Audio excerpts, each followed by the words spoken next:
السلام عليكم ورحمة الله وبركاته. مساء الخير لكم جميعا. اليوم معنا رابع يوم في أسبوع التصميم الصناعي السعودي. معنا 3 محاضرات حتكون باللغة الإنجليزية، فحنقلب ونغير الكلام باللغة الإنجليزية عشان نرحب بضيوفنا ونبدأ محاضراتنا اليوم. طبعا هذه مبادرة من شعب التصميم الصناعي تابع جمعية علوم العمران، ومعنا فيها شركاء أضلال وديزاين في هذا الإيفنت لعام 2021. فإن شاء الله تكون محاضرات ممتعة للجميع، وحيكون الموضوع مسجل وحتطلع الفيديوهات الأسبوع الجاي إن شاء الله على اليوتيوب شانل تبع شعب التصميم الصناعي. فتابعوا التويتر أكاونت تبع شعب التصميم الصناعي اللي حاب يسمع زيادة عن الموضوع ويشوف الفيديوهات إن شاء الله أول ما تنزل. So good evening, everybody. This is the fourth and last day of Saudi Industrial Design Week, which is an initiative from Industrial Design Division. Today we have 3 lectures, very interesting topics, very diverse areas. We're going to start with Mr. Patrick Piper today. Good evening, everybody. Good evening. My name is Patrick Pieper. I'm from Germany. Currently, I work at Renault in Paris as a car interior designer. And today I will give you a short outlook about my job and the overall process to design a car interior.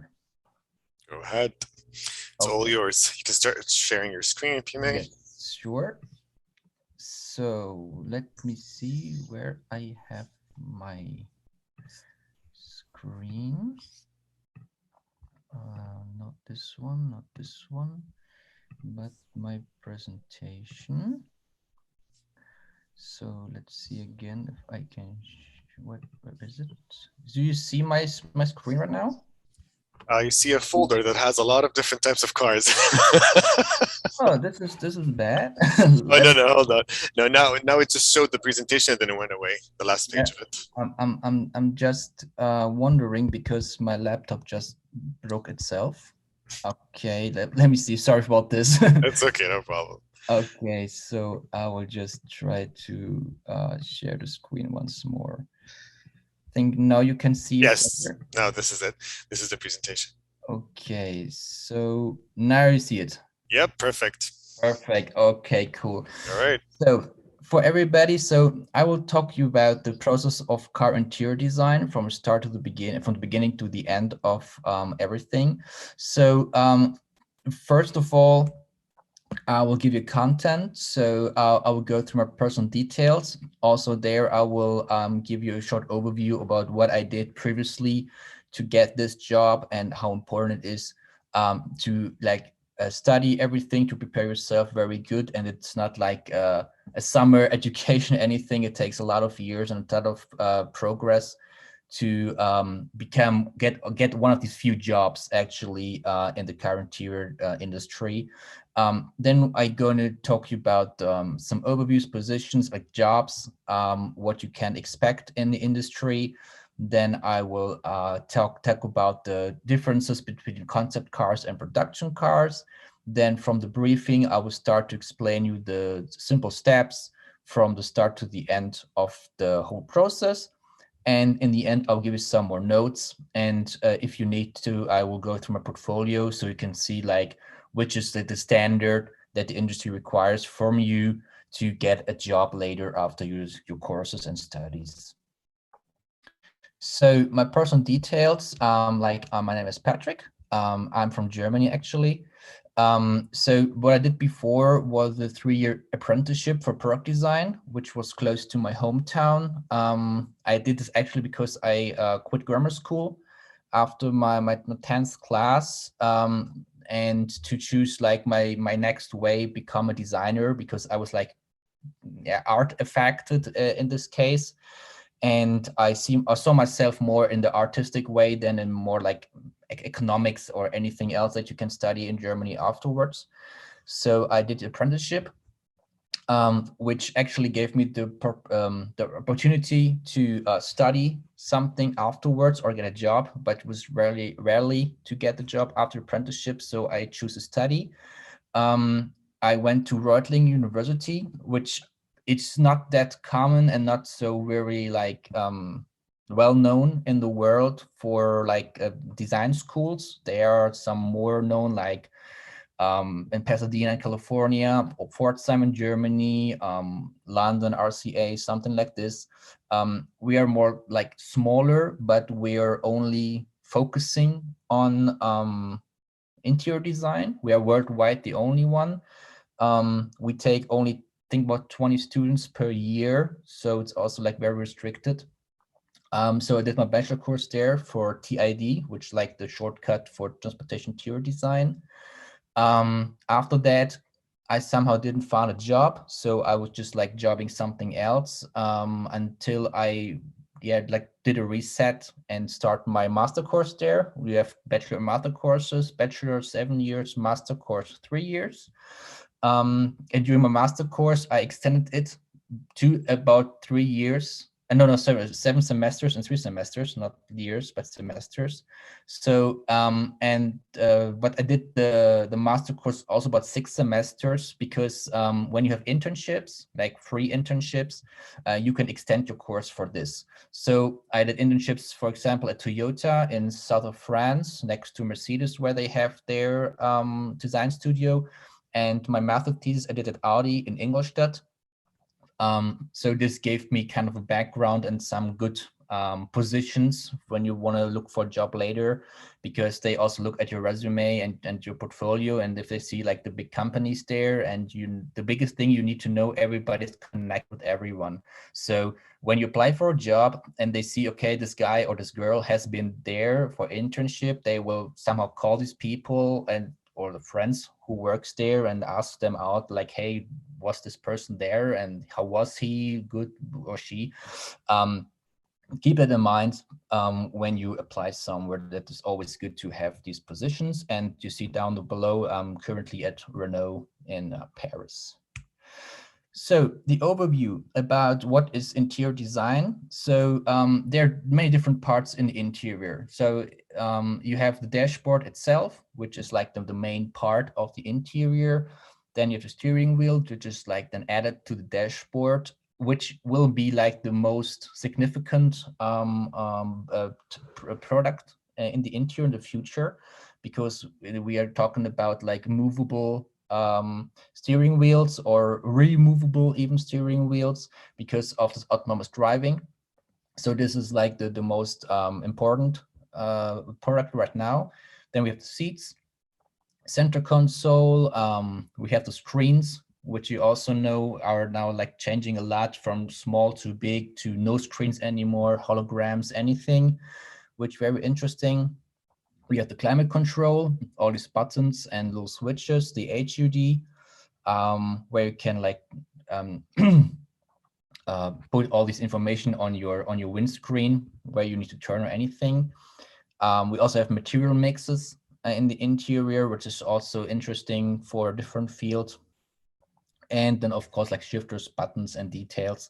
So you see it's very wide what is all about the interior, and everybody has like his specific interests for the interior, which I go now in the next page, are the positions or the jobs you find in the interior. It's not about only sketching and designing nice things, because we have different positions for everybody in the interior field. We have the creative designers who are providing the sketches, who are providing the renderings and all these like nice images.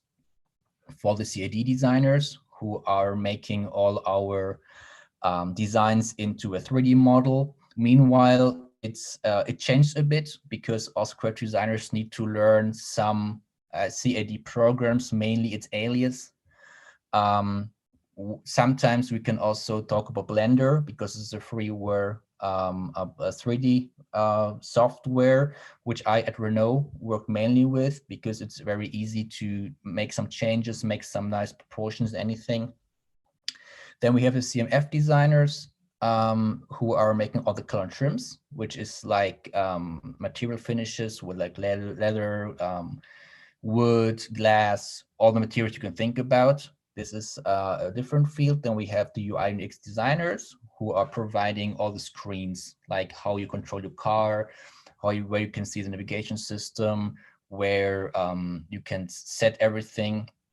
We also have these ones, and in the end, we have directors who are just like leading everybody to get the final result perfectly.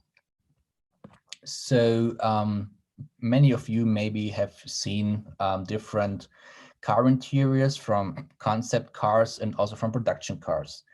So I just want to go roughly through the differences of both. So on the left side, you see the concept car interior, which is like from the Mercedes-Benz. When we create a concept car, the first thing we're going to work for is the outlook of the future production interiors. So we try to give you a glimpse, or now, like I say, like a little image what the company is capable of in this current situation, and how it could look like in the end. What we're also going to show are new technologies, and we have less requirements. So it can be more open. It can be, without any airbags, without any restrictions and anything else. We can have high-tech materials to really emphasize the company, how they are capable of. And it's kind of an expensive one-off. So we don't need to think about, hey, if it's too expensive or can we get it in production with everything. It's just like, hey, show them what we got, what we can do. And also to stimulate the customers for their upcoming models. So when you ever see a concept car on the automotive show, it's all about to check are the customers ready for this or not. And so they can see like, hey, is it good? Is it coming good? Is it coming bad? So you sometimes really see their concept car or like production cars who are closer to concepts, because the concepts were really like, oh, we customers want to buy this exactly like this, like, or not. So this is just to check the market, what the customer in like 7 years wants to drive. And then for the production car, you see there are some similarities from the interior already. So you can see the center screen, which nearly looks the same in a way. But the production car, it's like an interpretation of the concept, because the concept means, okay, we have like the theme, but the production car, it's like, okay, we have different ranges from small car to a big car, but they all look the same as a family. When they're using existing technologies, we have stricter requirements for like passenger safety and money safety, cost efficiency. We have feasible materials, so it somehow goes down to leather, fabric, some nice materials for the surfaces, but nothing fancy, because we still have to keep it productive and also cost efficiency. So, and creating the interior for a concept car or production car is nearly the same. So the process I'm going to show you now, you can take it for both positions. So first we start with the briefing.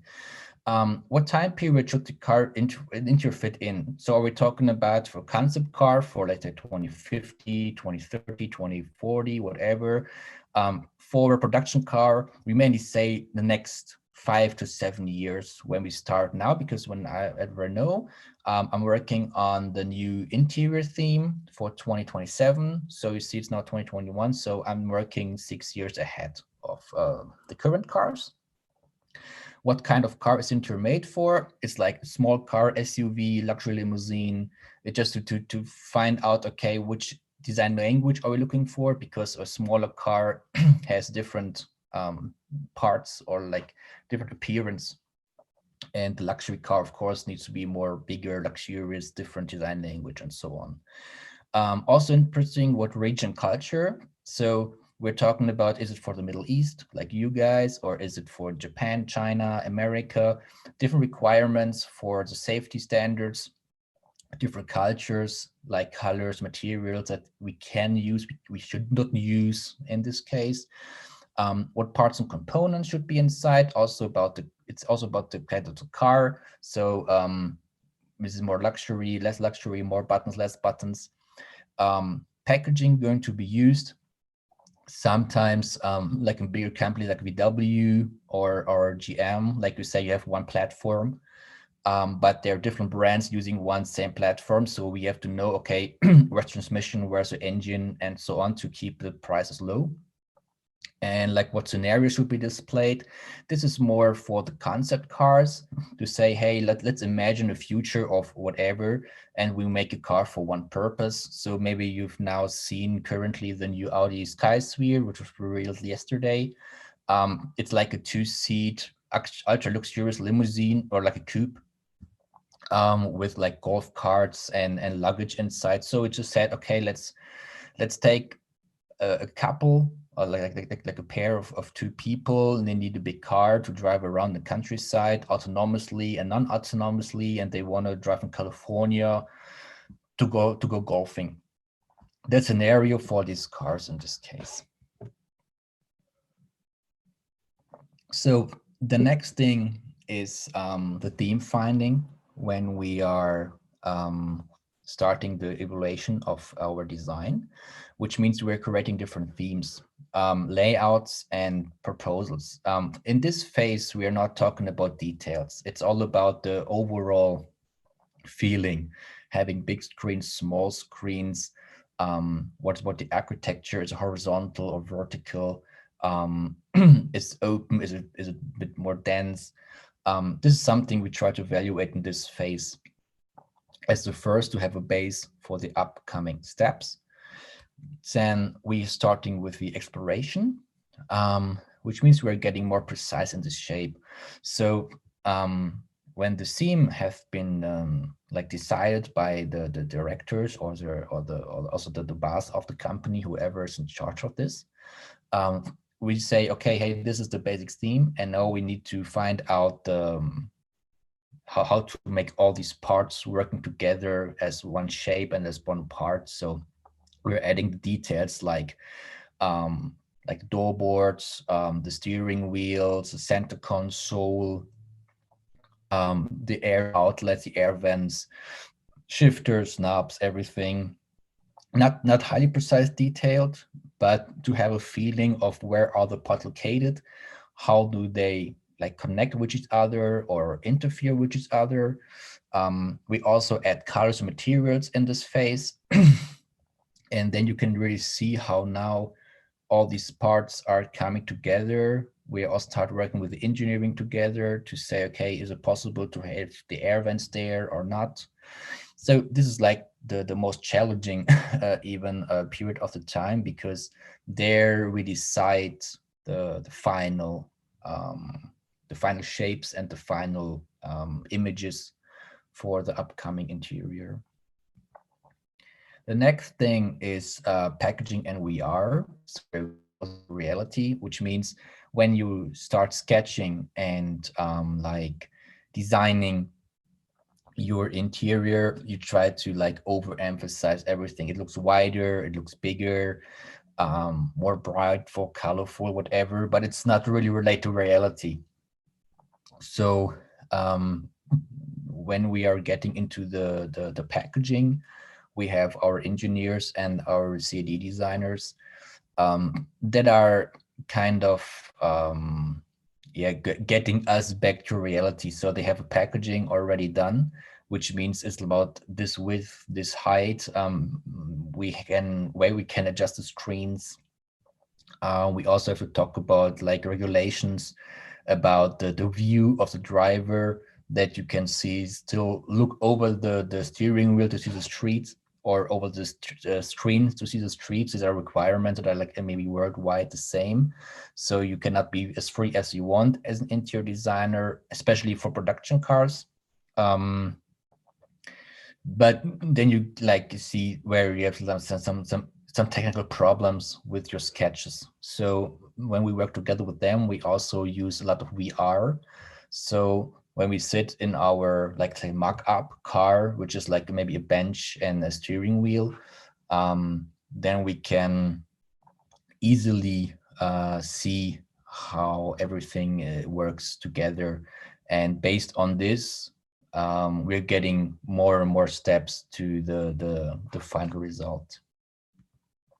So What we now do is building the markup, which is mainly a one-to-one model of what we have so far achieved in our previous steps.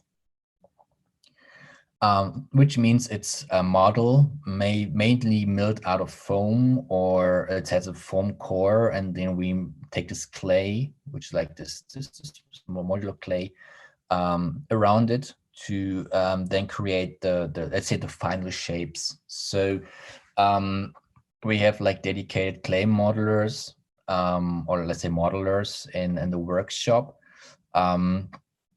where they are based on the 3D data you already prepared with your 3D designers. So the 3D data goes into the milling machine. The milling machine mills, in this case, the foam to have the right shapes, proportions, dimensions, sizes. And on top of that, they are mainly putting the clay, because the clay is a good thing because you can adjust everything pretty easily. So we then take the tape, which is like a black tape, to get the right shapes and maybe some changes, because then you see in the clay model, it's like the really reality in this case,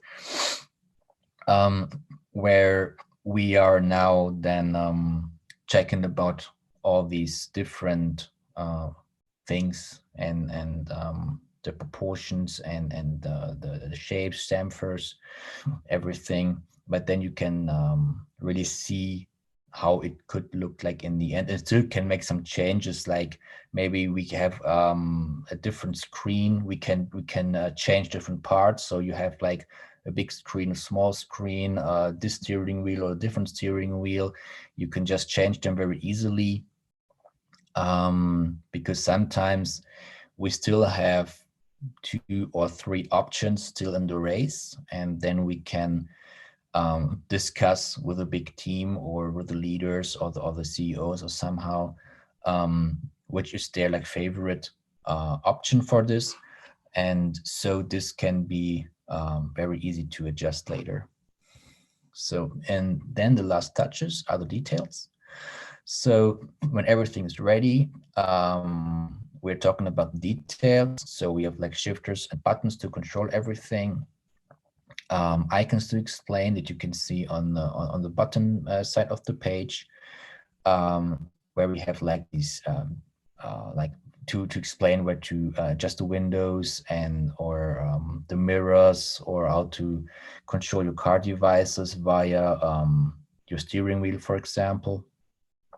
And also then the deco parts and elements, where you have like a wood finish or piano lacquer finish, something like this. This is also like where, for me personally, also the interior gets really alive. This is something on my personal thing is the difference, say, to exterior design, for example, because in exterior design, it's all about the sculpture of the car. So if you have a nice looking car, you don't really need to add like a logo or something else, some other details to make the car looking awesome. But for the interior, it's kind of the different approach. So when you have an interior without any details, it looks like not finished because you are used to have shifters and buttons and logos and all these little gizmos blinking around. And so whenever you're thinking about like designing interior of the car, take your time to add some details, some stitching on the dashboard to emphasize it's like leather covered or something. Some buttons, if you have screens, put some content in them. If it's just a navigation map, if it's just like a Google Play map, or like for your radio control, climate control, something like this you find on Google for free. This is also the same we use at Renault. So when we are having the screens inside, or just put welcome. Yeah, it's like the most easiest thing. But the more you can play with this and get more life into the interior, the more realistic it looks and the more apparent it looks the same way. So, and then our interior is ready, then we launch it. And then you can see on this image, like the whole product we did. So beginning from the dashboard on the right with our screen, we have our steering wheel, we have the center console growing from the back, from the front of the back. We have our door boards, front seats, back seats, and let's see all these, and you can see how many parts there are in interior compared to an exterior. And we're not talking about the pedals for giving acceleration or brake. We have mirrors inside. We have little lights, little stuff to stow away, all this stuff. So you can see it's a kind of complex product in the end, which means compared to, let's say, an exterior, which is kind of like a metal shape with wheels and some lights, you can see interior. To create an interior, it's much more kind of difficult, because you see how many parts have to work together as one compared to an exterior. So here are still some notes that I want to give you to understand a bit more what I've said. So the process in itself is not a step-by-step process. So of course, I have a briefing and with the theme sketches. But as soon as we have like chosen the theme, we already have the CD designers taken action on supporting us with the data. So mainly mainly if we have a production car, it's like a kind of competition between designers. So they are like 3 to 5 designers competing each other for being choosing their proposal. And let's say 2 or 3 proposals will be chosen by the theme, or maybe also someone. It depends on the CEO's decision. But then as soon as we have the theme and the first idea of how the interior could look like, the city designers take action into this. So we're going to lead them about how the package, make everything working fine together, but we still work on the sketches, right? So the designers work simultaneously with us. Also CMF designers, like color trim designers, start to do the work. So they are also like preparing the ideas of what materials, what colors, what words they would like to have in this car. And we keep on playing this like ping pong game, like for the next, I don't know, like couple of months or even a year. So also when the first model has been milled, the mock-up has been milled, we're still sketching, because sketching is for us when we want to discuss something or show something, we're always talking sketches, not in words, or like the sketch are supporting our words. And the process I explained to you on the previous pages is just an example. So there are some companies who work the same way like this. Some companies maybe skip something, they maybe add something. It really differs from company to company on the workflow, like exact workflow. But overall, this is the way how we in the car interior field, also exterior is the same kind of, are making all this work together. And from the briefing to the launch, it can take up to 5 years. So now you see that it's like a marathon, not a sprint, to design a car interior, or a complete car in this case. For the design phase itself, it's about 1 to 1.5 years. So we just keep sketching and building everything.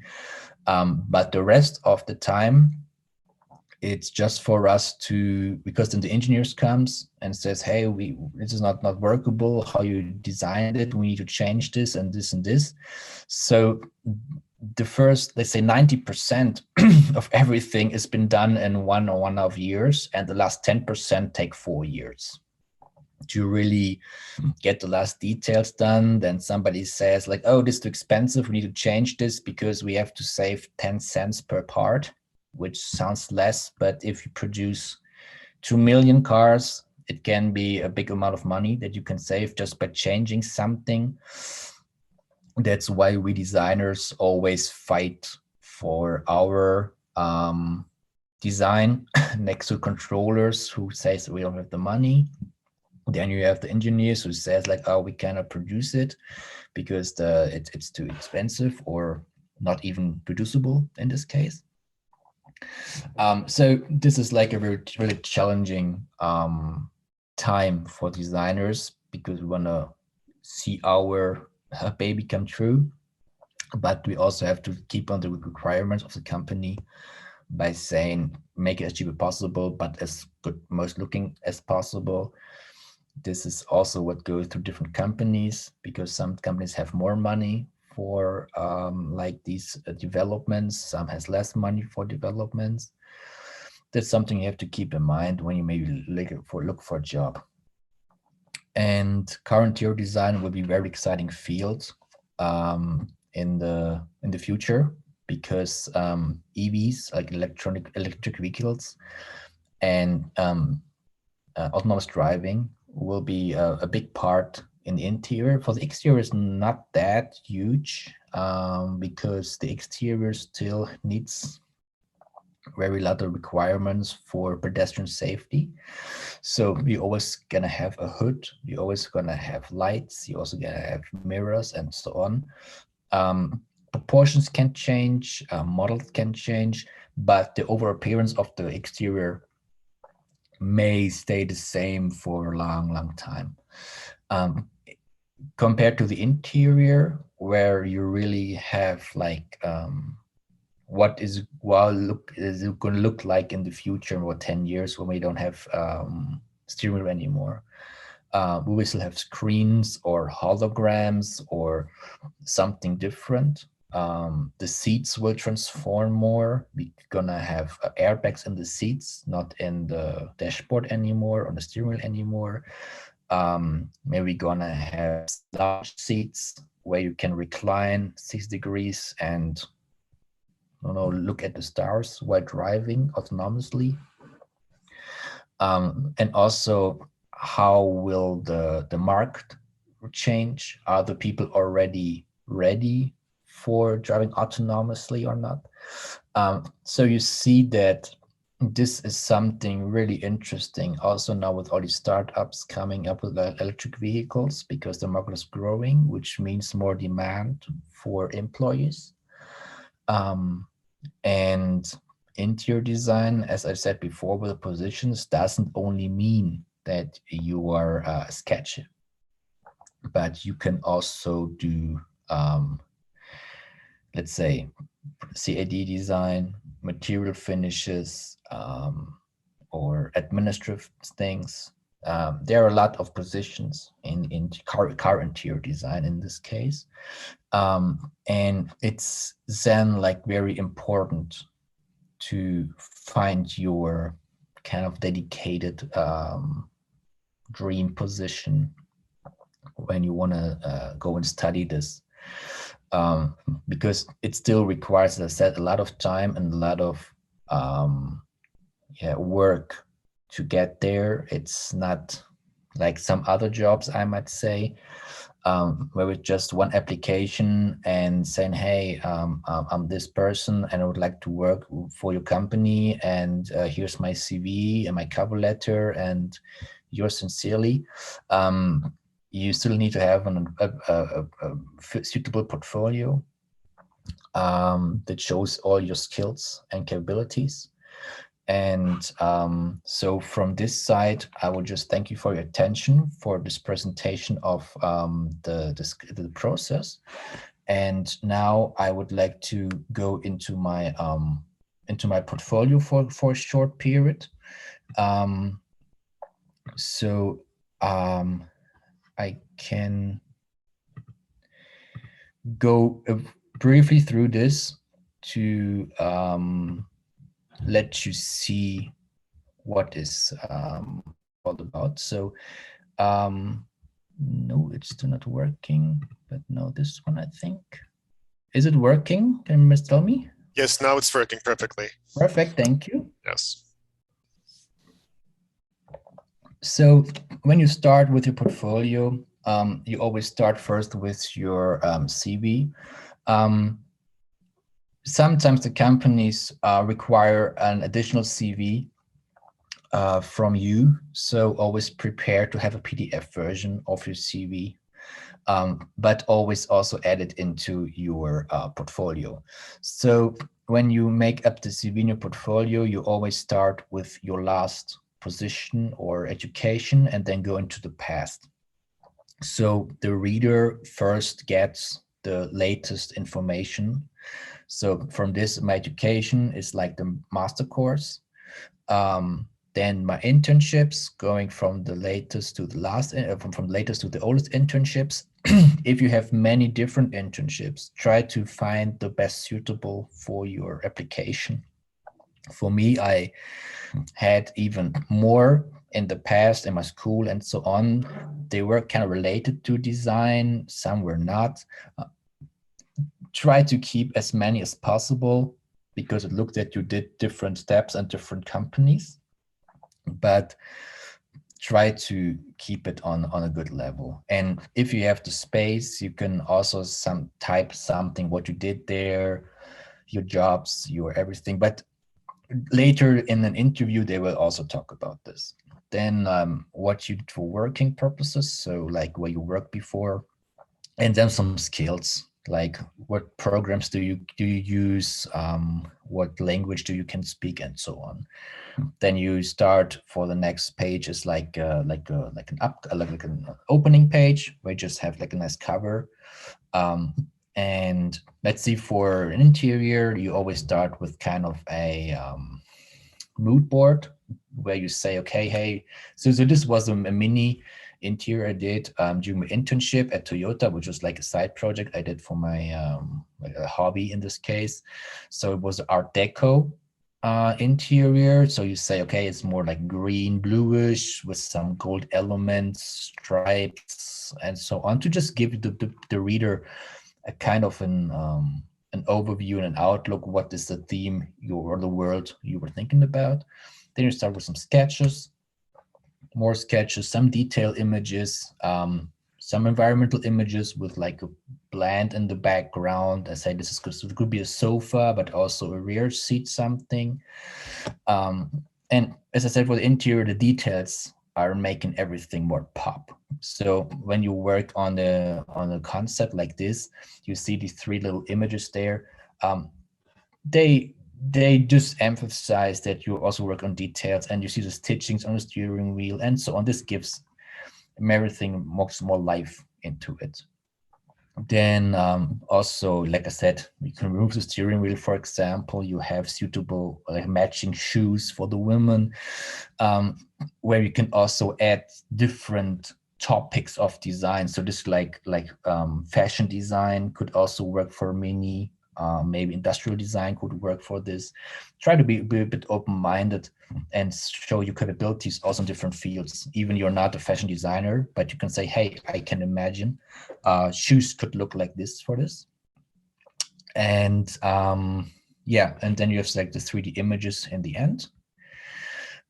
This was my internship project at Toyota, where I did like a floating house for Lexus, which they really liked in this case. Also here, like ideation sketches, some details, explained them, 3D images, then they built a model for me, which still is at the Toyota place. They did not send it to me because they want to display it at their own head office there.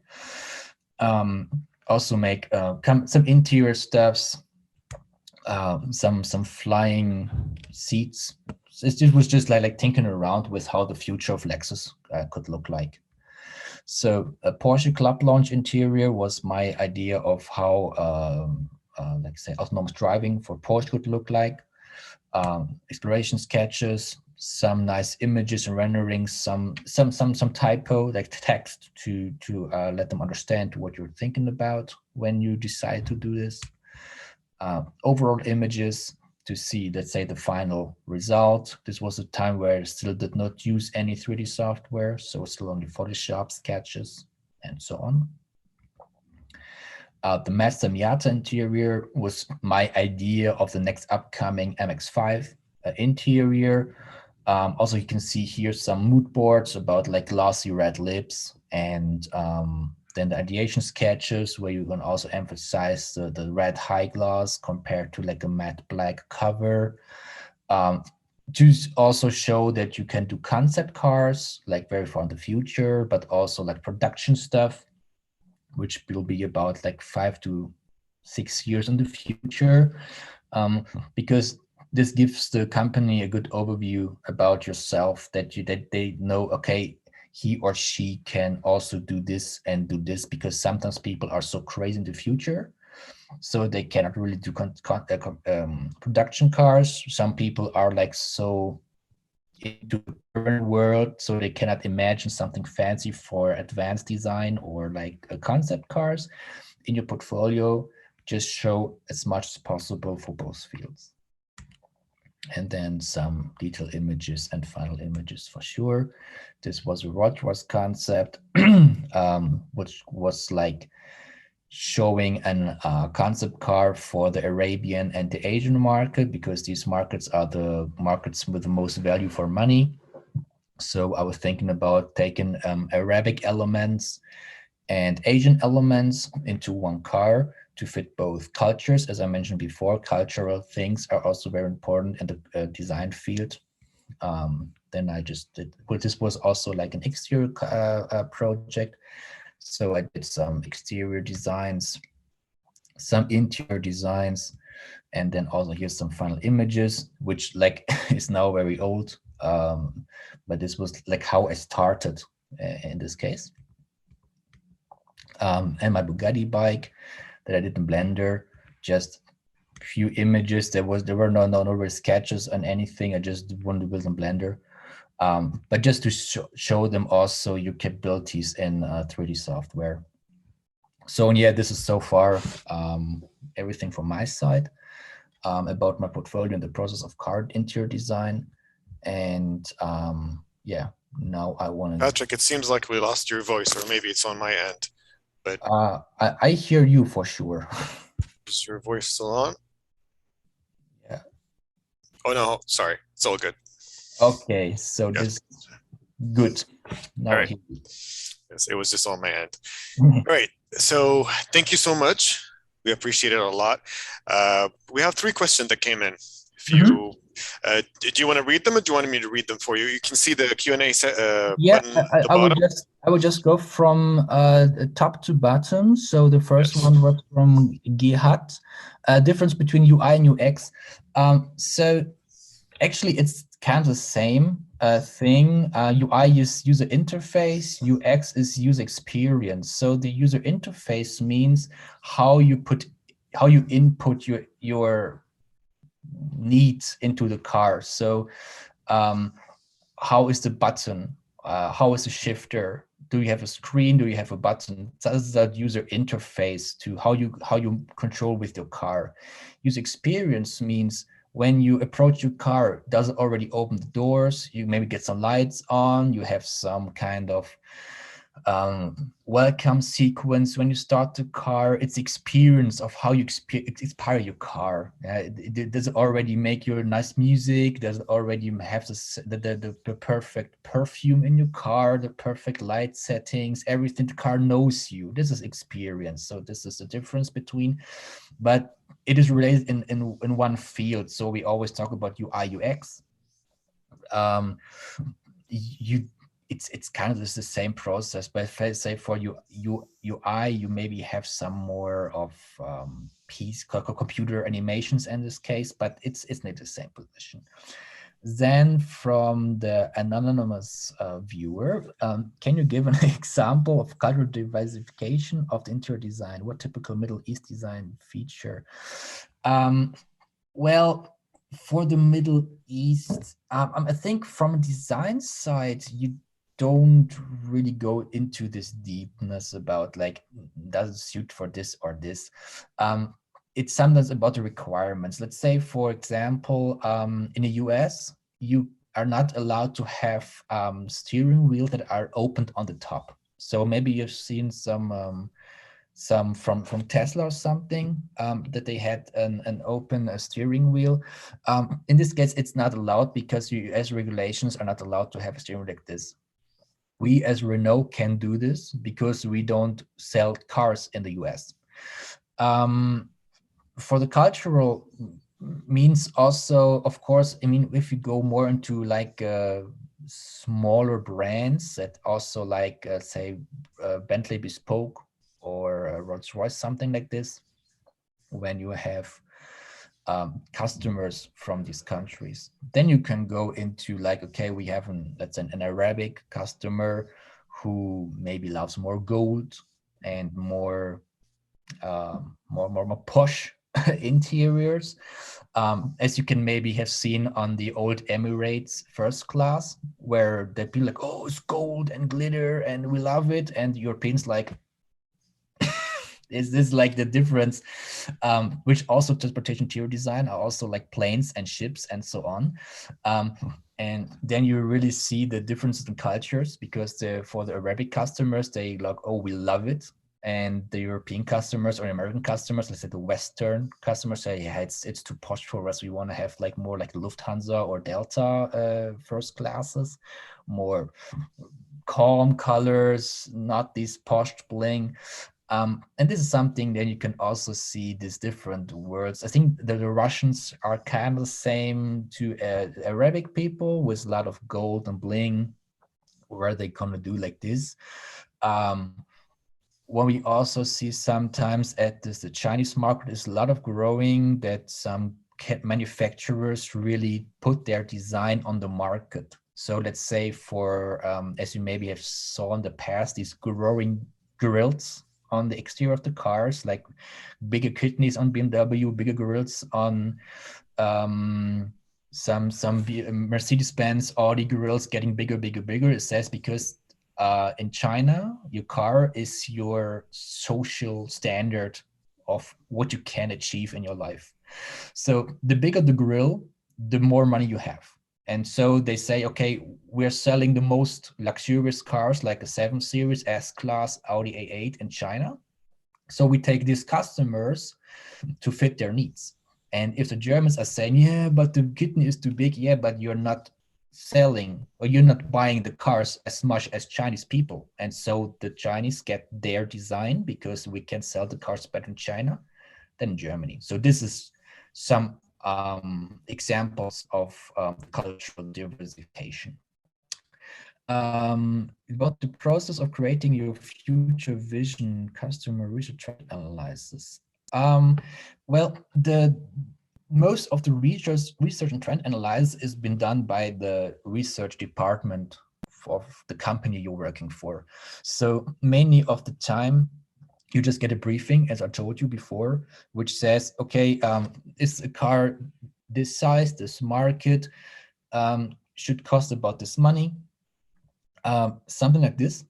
And we are, of course, we're still looking for inspirations and all this stuff. But most of the time, we have already been told what we need to focus on, because we cannot do research and design at the same time. Of course, as a student, you do. But later for work, you're only getting paid for what you do, and they don't expect from you to go so deep into all these different details. I can still tell something from my former internship, which I did at a product designer for a company where we are starting building coffee machines. So we had 5 different coffee machines, from cheap to expensive. and we got a sheet of paper which says, okay, the cheap machine has only like 2 liters of water capacity. These functions, the second machine, more capacity, more functions, and the most expensive, like 10 liters and 50 functions. And so you get to say, okay, I have these machines. They already know what they need to be, what they should do, what they should work for, and how much it should be the retail price. And then based on this, you're designing everything. Something like this is where we get the research and the customers thing and analysis from. Is mainly from a trend research already has been done by the company before. Give us some tips to be inspired for future concepts. Oh, this is question. I think the best inspiration you can get is not from the internet.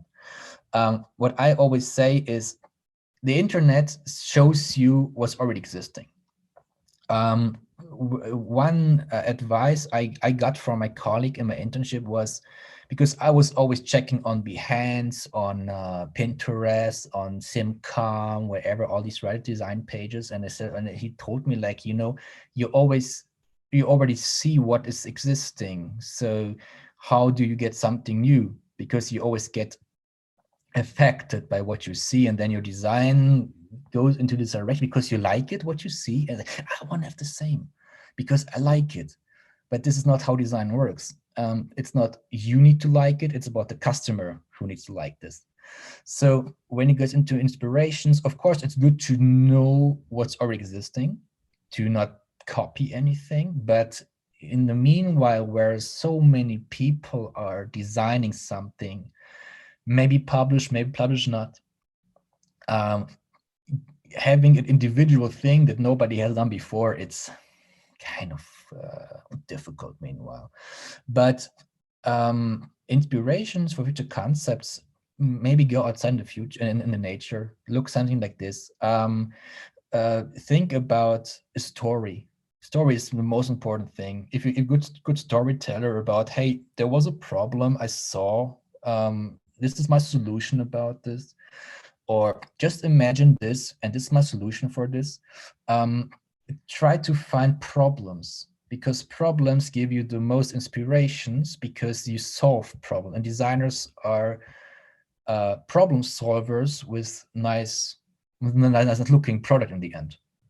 So my older teacher told us, design is functional art, or art that helps the people, because art itself, like a painting on the wall, doesn't bring you further in your life. But a design needs to look awesome, but also helps in your life, and easier makes your life. So and design should also not only be styling, because stylists are easy to get, because just like, oh, I can hold a pen, I can draw a car or interior, whatever, and it's fine. But real designers, or the good designers, you see, because they have smart ideas. These ideas where when you see them and you get in your mind, like, so easy. why didn't I invent this? Yeah, it's this feeling when you see, like, it's so easy, and this is good design, in my opinion. And these are also inspirations I get to ask myself, is it smart enough? Does it solve problems? Does it help people? Does it fit into our current world where we live inside? Some people are still like, because as Audi revealed the Skysphere, there were comments like, why do we still need 5-meter long cars for 2 persons? In a world where we talk about climate change, about diversity, about all this stuff, we have more problems than a 5-meter long golf cart bagging super luxurious coupe. Nobody needs this, but it gives attention. If this is what you want to have, you can be a stylist. But if you have a concept that looks good, helps the people, make everything fine, or try to make everything fine in this case, this is what they're looking for in my case. Yeah. So why is it important to have transportation designers? Because nobody will else do this. It's because you cannot become a transportation designer when you're coming from a different field. For example, like architects, for example, could not really draw cars or understand it because, as I said before, it's not about styling. Yeah, it's about the thing that you need to understand the field you're working on and understand the market and the needs and the requirements. And the more you know about this, the better you can adjust your design to the requirements. And if you just study anything and try to get into the field, the people will say, yeah, but there are so many schools around the world, maybe expensive, maybe not expensive. But you can go there and study the specific thing. And as I said before, it's not about like a summer course and you're going to be a car designer and get a job. From my side, it took me 12 years to get there. And it were good 12 years. So I think whenever you think about going to car design or car interior design in my specific thing, you have to know this far from before, because you need to take your time. Even me, I'm now turned 31. People told me you're too old to get into a job at the first glance, because many start with 24, 25, 26 years old. I start with 30. I never gave up about this. Yeah, I was talking about, okay, hey, even if I'm older, but I'm getting better. And if I'm better than a 25 years old guy, they will hire me because I'm better. And this is something you always have to keep in your mind when you want to study something or look for a job or just go into design field. Of course, there's always somebody better than you. This is a natural law. But I think when you do it with pleasure and you kind of say, I can live my dream because my dream is my work, or my work is my dream, then you can also understand the why it's important of interpretation designers, because there are people who love drawing cars or steering wheels. And we want to keep on doing this. This is our lifestyle. This is our dream. This is our profession in a case. And transportation designers will never die out, because there is also always going to be a plane. There was also going to be a car, if it's like a EV car, if it's like a bus, if it's a train, if it's something else. People will always need to have some wheels under the bottoms. This is the case. And if they are driving by themselves or if they are driving by the people, this is what will happen. And transportation design was always a good job. If you have a job and you do a good job, you will keep always in this thing, and you get good money for this, to be honest. So from this side, looking on the time, if you have any more questions, keep them on. But from my side, I think I'm happy. Yeah, I think we're good on time now. We're going to end this session so we can start the following lecture. Thank you so much, Patrick. It was very informative. Thank you so much for sharing your portfolio, your process, your story, the whole preparation to become a car interior designer. So inspiring and a lot to look forward to. Thank you so much and appreciate your participation. And hopefully this is one of many collaborations in the future. I hope so too. Have a nice evening, guys. Thank you, you too. Bye-bye. Bye. All right, so now we're going to start our second lecture with the designer, Zofia Babkanova. I hope I pronounced the name correctly. Almost. I tried. I really tried. I practiced. Yeah. All right, so if you want to switch on your cam, you can go ahead. Okay, I cannot. Let's see. Here you go. Oh. All right. Oh, hi. Hi. I'm not sure on which time zone you're on. Most of our speakers are different time zones. It's really dark here. Yeah, it seems like it's dark over there. Yeah. It's 9 p.m. Yeah. it's getting downhill pretty quickly. So you can share Okay. your screen if you want to. You can go ahead. Okay. Yes.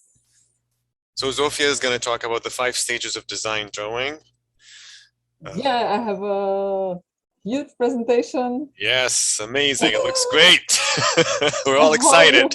You won't fall asleep. Okay.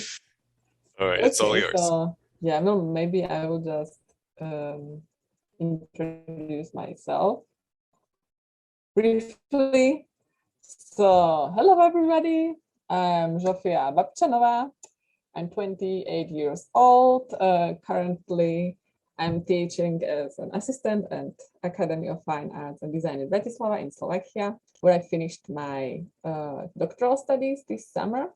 And yeah, I'm working as a freelancer, and I have experience with Mercedes-Benz, Volkswagen, Hyundai, and Pininfarina, where I gained my skill and expertise. And now I'm teaching car design, Photoshop rendering, gravity sketch, and alias Autodesk modeling. So I'm mainly focusing on the car design, but yeah, I have also industrial design students. And yeah, we have it separated in Slovakia. So we have 4 different studios. We have interior design and furniture studio. We have experimental design, which is like a combination of sculpture and design, but it's like very on very installation and artsy mood, I would say. They produce a lot of exhibitions, and yeah, it's not like so production focused. Then we have also industrial design, and then they usually in the studio students focus from everything, like from furniture to technologies to lightings, etc. And in transportation design studio, we focus on the mobility and different kind of transport. So I would say my professor, he is really open-minded, and he really treats the studio as an art studio. So we usually don't design cars. We design like speed forms and a lot of artsy, I would say, sculptures, which has the potential to develop into the car. Yeah. So, but like if the students want, they can also design ships, boats, I don't know, aeroplanes. They can design sledges. Yeah, it's really open there. So yeah, I mean, yeah, just briefly show my during my studies. This was my master thesis in Volkswagen, and now I'm focusing mostly on the VR and VR designing. This is Gravity Sketch, yeah, where I focus also on product designing. It's really great tool. It's free if you have the headsets. Yeah, I definitely encourage you to try it, because it's really intuitive, and it's like really something between sketching and 3D modeling. So it's a great starting point if you are not familiar with any 3D software, 3D modeling software. It's really great to start with the VR technologies.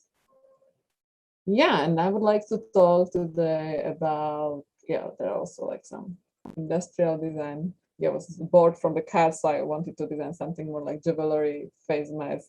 Yeah. And today I would like to talk more about the process and how we develop as designers, why we don't like our own design, why we hate our sketches, and why we are always unsatisfied with our own creations. So I have this theory why we hate our design.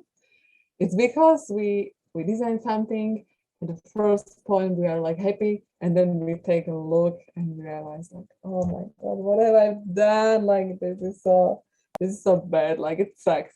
But why? And it's because as we grow as designers, we develop a vision, we develop a perception, and like this vision, this eye feature is growing passively over the time. So you don't have to train so much your taste. Like you see Instagram, you see Pinterest, Behance, and you develop a good taste over the time.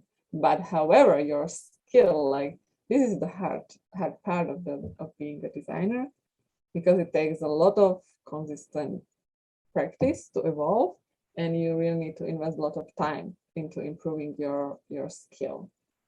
And there is a gap. Like, yeah, you in time you are improving, and you are improving your taste much faster than your skill. And this is really frustrating, because you see the good stuff online and you see your skill is not there, and there is a huge gap between your hand skill, between your craftsmanship, and between the taste. Like, because you know you have the potential, you can be here, but you know you are here, and that's creating a lot of pressure and, yeah, depression for artists and designers. And yeah, you develop the good taste quickly, and in your own work you don't see anything but flaws and mistakes.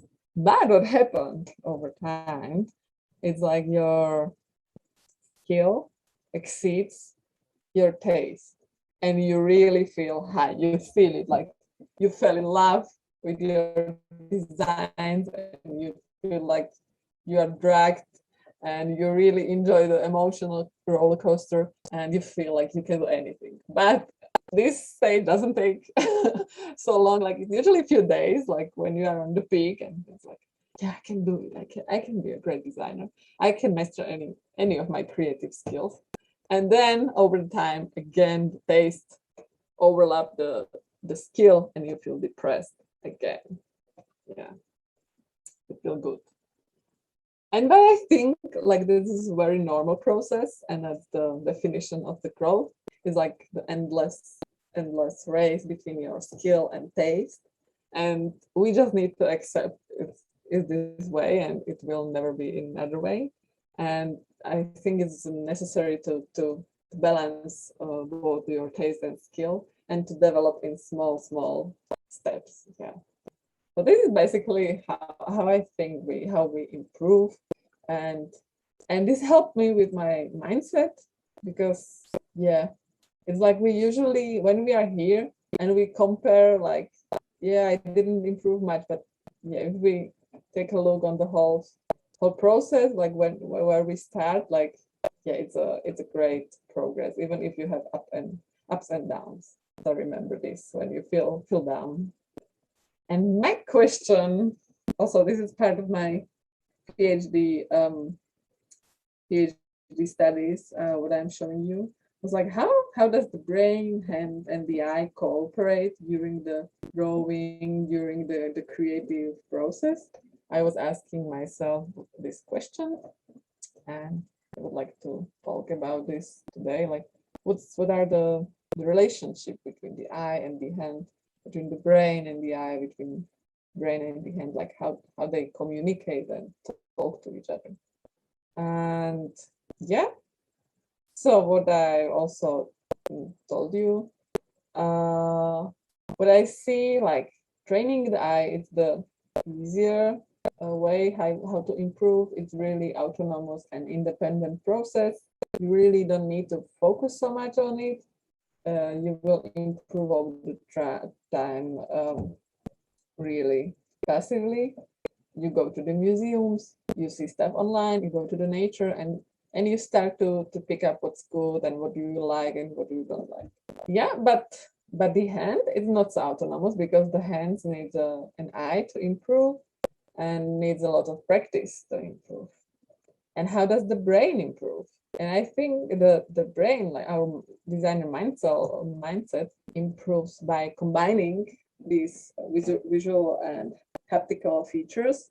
And yeah, the brain teach the hand and the eye to cooperate, to work together, and that's how the brain develops itself, I think. And yeah, I was, during my studies, I was like organizing a lot of workshops, and yeah, I was also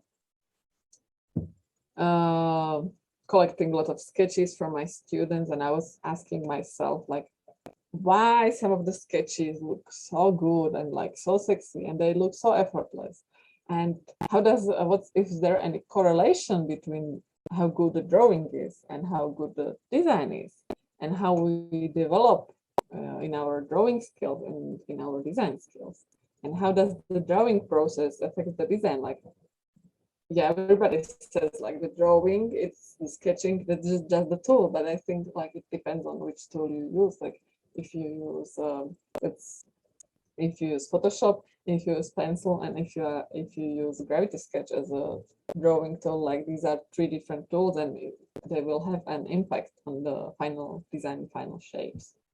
So, and then I prepared another workshop, and where I shared my theory about the 5 stages of design drawing, and I would like to talk about it. So, yeah, you've seen this graph before, but what I was thinking, like here, when for the first time, when the skill exceeds the taste here, is like a huge breaking point where we learn a lot about how we function as designers. And yeah, I created this theory about SAME, 5 stages of design drawing, and the first is S. It represents the symbolic level. And yeah, what happens with the eye on this stage? Like the key factor here is like the author, he doesn't see the mistakes. Like you are kind of blind at this point. It's like you have the pencil first time in your hand, and you don't know like what to sketch, and you don't sketch a real design object, but you really sketch some kind of an icon or kind of a symbol of what we see. So this is not a design sketch of a car. This is just a car, some kind of a car, really like kind of a cartoon. And I think it's because we usually also sketch from the side view, like the Egyptians did on this symbolic level, because it's like this really resembles a kid's drawing. Really easy, few lines, just the silhouette, and not so many 3D features, I would say. And also like the hand is very uncertain and untrained, and you cannot draw a proper 3D shape. And the sketch really looks like a child drawing. It's like, yeah, there is something, but these are mostly sketches, but and not mostly lines and not real 3D shape. And yeah, I think like at this point, like everybody has such low esteem and they feel bad about themselves and about the sketches. But I have to say, like, there is something really charming and bold about the sketches, because it takes a lot of courage to start something new and to admit you will probably fail, and you will fail a lot during the process. So it is really authentic and charming at this symbolic level. And I think lots of authors and designers in the last step, they also adopt some of these kind of really child drawings in their own processes. Yeah, we'll talk about it later. And then we go to analytical level, and what happens during the analytical level? The eye, like, yeah, you are not blind anymore. You see your own mistakes. And when you see what's wrong, I mean, like, perspective is wrong, like the line work is not the best. Yeah, I mean, like aesthetically, you start to see like, okay, this is, yeah, these shapes, they are not talking to each other. And like the proportion is wrong. And yeah, and I can develop some kind of 3D features. So I would say at this point, like the sketches are really like rough and oversketched and heavy, but we see some 3D shapes, like there is some magic happening already, which is great. And what is also great, you can correct your own mistakes. Like this is my sketch, like one of my first sketches, like from 2013. I mean, it's ugly, but yeah, what you can see here is like I was able to correct the position of the wheel of the 8th pillar. I was really struggling, but I was fighting with the sketch. I was like, I knew like something was wrong, and I had the ambition to improve it. So even though it's chaotic and it's kind of heavy, it's, yeah, it's like you see the potential there. And I think like the authors, they're really designers, they're really focused, and they really try and push with their skills. Like I'm talking here mostly about the sketching skill, but I think this goes for any skill, like 3D modeling skill, visualization skill, any creative skill, even for writing. Maybe it's like we can see some similarities. So you really try to have everything under control. You really invest a lot of time into the sketches, and you think like, when I try hard, then I will see the result, and it takes you ages to finish something.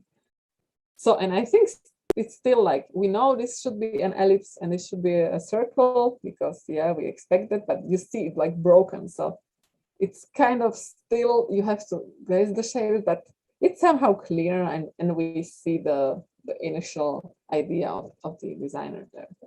And then we come to minimalistic level, which is kind of interesting. So this is like where I showed you, like in this graph, like the minimalistic level, this is what the magic happened, like the skill is exceeding the taste, and they're kind of equal on the minimalistic stage. So yeah, the hand and the eye are on the same level, and it's, for us, it's super easy to read all the surfacings and 3D features. And what I teach my students, I really want them to reach at least this level, because when you have like these minimalistic sketches, I would say when you reach this kind of degree, it's really easy for you to communicate your vision, your ideas to your 3D modelers, to your professors, schoolmates, clients, you name it. So yeah, it's, I would say like at this point, like the design is, you can see the design and the sketch is not stronger than the design. So they're kind of in harmony. And you know, like the hand is really trained, you can capture the proportion, the idea in very few hand strokes, and you see the gesture, you see the intention of the designer, you see the character, and yeah, it's not like it's heavy everywhere. It's like, you see it's breathing, the sketch is breathing, like it's lightweight here, and it's really, the focus is on the design theme, on the character here. Yeah, and the focus here is on the silhouette, which is super nice, and the buttons are not so important in this sketch. Like, yeah, you will make another sketches to solve the button problem. And like what's also like interesting, I would say, the designer doesn't know like if the sketch will turn good or bad. So you have this temptation to go back to the analytical level, but you are good. Like when you reach it here, that's great. I think like for the student, like, and even for professionally, you don't need to go much further in your sketching skills, because you really can be efficient and fast, and you will improve a lot in the time. And then we come to the expressive level, and what I think what happens with the eye is like, usually the eye overtakes the hand, and the eye kind of predicts what will happen in the next steps. So the sketch is really brave, and this is like for my students, and you see the designer's, I don't know, character, same kind of, because like this my student, he really likes motorcycles, and I clearly can see the motorbike shapes and like a lot of different graphics here on these hand mixers. And I also ask them to write something about them, and I think like you really start the character of the author really start to shine through the sketches as well at this expressive level. It's like you learn a new language and you are able to express your thoughts through the sketches, through the design. And the hand is very confident and works really effortlessly, like to see just boom, boom, boom, few strokes, and it's expressive, but it's elegant at the same time, I would say. And the brain, I think like here you feel really good and you start to be really confident, and yeah, and you see the confidence in the sketches. It's like really, and you don't go back with the, you don't go back to the minimalist level. And yeah, and in the intuitive level, which is I think it's kind of the last level, it's kind of interesting. And yeah, I think like you really develop a vision, aesthetic, taste, and art, and your own character during this, in this level. This is from my dear colleague from Volkswagen. I mean, it's like it screams Mikael for me because I know him personally, and also it really reflects his character. And these are like his favorite colors. Like he usually combines this with red and blue together. Yeah. So this is really like, I know who he is, and yeah, I see a lot of his attitude in the Volkswagen current production, like these days. And also what I think is pretty interesting, I'm sure you know Alvar Aalto and his famous vase Savoy. I think like this is also the intuitive level, even though it's super simple sketch. And here what's happened, I think, is like it's merging the high and low. It's like what happened in pop culture, like when you have the high art and low and they mix together, it's really interesting. And like what you see Alvar, he did, like he works with the symbol, because why we do love the Savoy, because the Savoy really represents the symbol of the leg, like, and then he just extrudes the leg and make it 3D ways of it. So it's really, it is speaking to so many people on such a deep level, I think, because it really it resembles a child drawing, because again, like kids, they usually sketch, you see it here, it's such a perfect picture, like they sketch the leg from the top view and the trees from the side view, because these are the most famous views for the objects. Like, yeah, it's the easiest to, you wouldn't sketch a tree from the top view, because like who would know what's the green bubble thing is, but from the side view, you know. And also for the leg, yeah, it's super representative when you sketch it from the top view. So yeah, so it's like merging a lot of like high, super polished, fancy sketches, but also like these super simple symbolic sketches can be used in the intuitive level. And what happened with the brain, I think like the designers, his personality, his opinion about life, they merge together down in harmony. And what happens here on the sketch, this is like my favorite sketch from Renault designer Yanin, and I think it's from early 2000, or like maybe even from 90s, I don't remember. And what you see here is like super nice polished sketch, but what do you see here? And what we see here is the symbol of the idea. What was his intention? Like, what's the intention of the car? Is like this surface going this way, and then we have second surface going, wrapping the car around. And like his idea, it's fully represented here in this super simple sketch, in this symbol. And yeah, like this is beautiful how he develops the idea to this sketch. So yeah, in his head, it was maybe like this, like I have these two shapes communicating to each other, and yeah, and then he translated it into this super nice flashy sketch. So yeah. And what I would also say is like, also when I design, also during the process, you start with the symbolic stage maybe, and then you go to analytical, the minimalistic to expressive, because you are more and more confident in the project when you develop some kind of product or a car or whatever. So you go again from all these stages. Even if you reach the intuitive level, you always sometimes go to the symbolic level or to the minimalistic to analytical. It's not like you always sketch on your best, on your top possibilities. And if I can explain it, so the symbolic level, I would say there is no design at this stage. It's just like a symbolic representation of what you think is a verbal representation of the object, but there is no real design. So the drawing is more important than design. Then we go to the analytical, and still the drawing is so heavy, it's so oversketched, it's so like there's so much hatching and so many mistakes.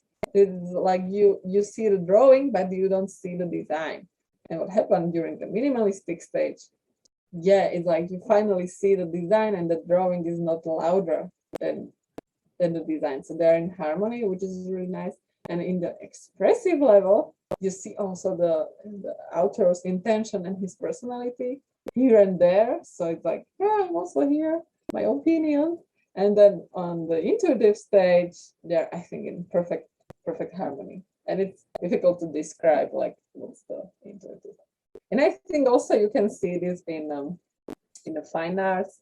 Like if we will talk about Picasso drawing and how he started with his blue drawings, then he went to the pink season of his life. Then he started with analytical cubism and then syncretism, and then and his last works, they're much more like they're like merged together with the symbolic stuff. So yeah, I think also a lot of visual artists, they develop through something similar. It's not just we designers. Also a lot of creative person, I think, go through this process.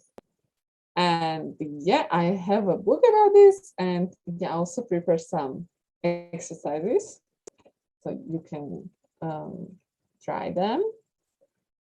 So yeah, it's a PDF, it's like 40 pages. And here, what I've explained, you have it here, like, but there are more examples of every stage. And here I decided for my students to develop some kind of exercises so they know at which stage they are and how to improve. So I think, for instance, for the symbolic stage, it's really difficult for you to sketch something with the 3D features, and it's really difficult to mirror it, to transfer it to the second half. So this is a great exercise. If you have a really difficult shape, just try to flip it over the horizontal axis, over the vertical axis or horizontal. Yeah, it will help you a lot. And also like the 1-point perspective, 2-point perspective, and sketching the cubes really help at this symbolic stage.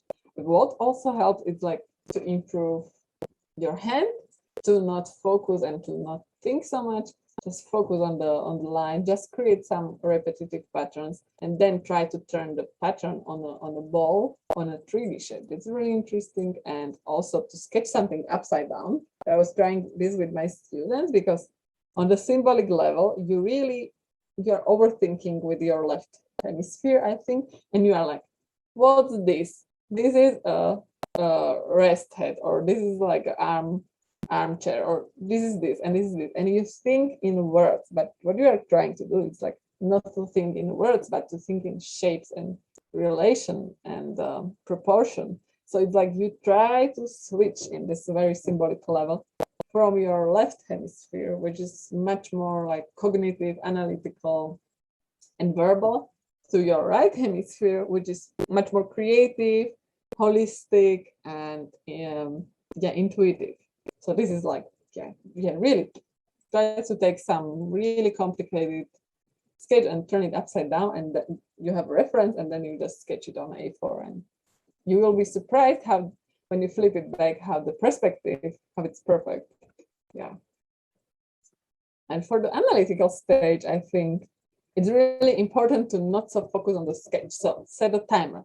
Tell yourself, I have 60 seconds and I have to finish the sketch in 60 seconds. So really give a timer and sketch as many sketches in a small time as possible. This really improves not only your hand, but also your vision, your perception, because you will be able to focus much more on the proportion and the relationships between the parts of the object. And also, what is great exercise, I would say, try air sketching or ghost sketching. So try something, sketch in the air instead of putting the pencil on the paper. So you save so many errors and mistakes, and it really works with the soft shapes and with the circles, with ellipses. I usually preheat myself, like sketching over the paper, and then I let my hands to decide when to put the pencil on the paper. It's really also good exercise. And then when you are creating and sketching in perspective, don't use at this stage the vanishing point. Try to create a perspective box and just to estimate the angles, but not sketching the vanishing point. So you train your intuitive side again.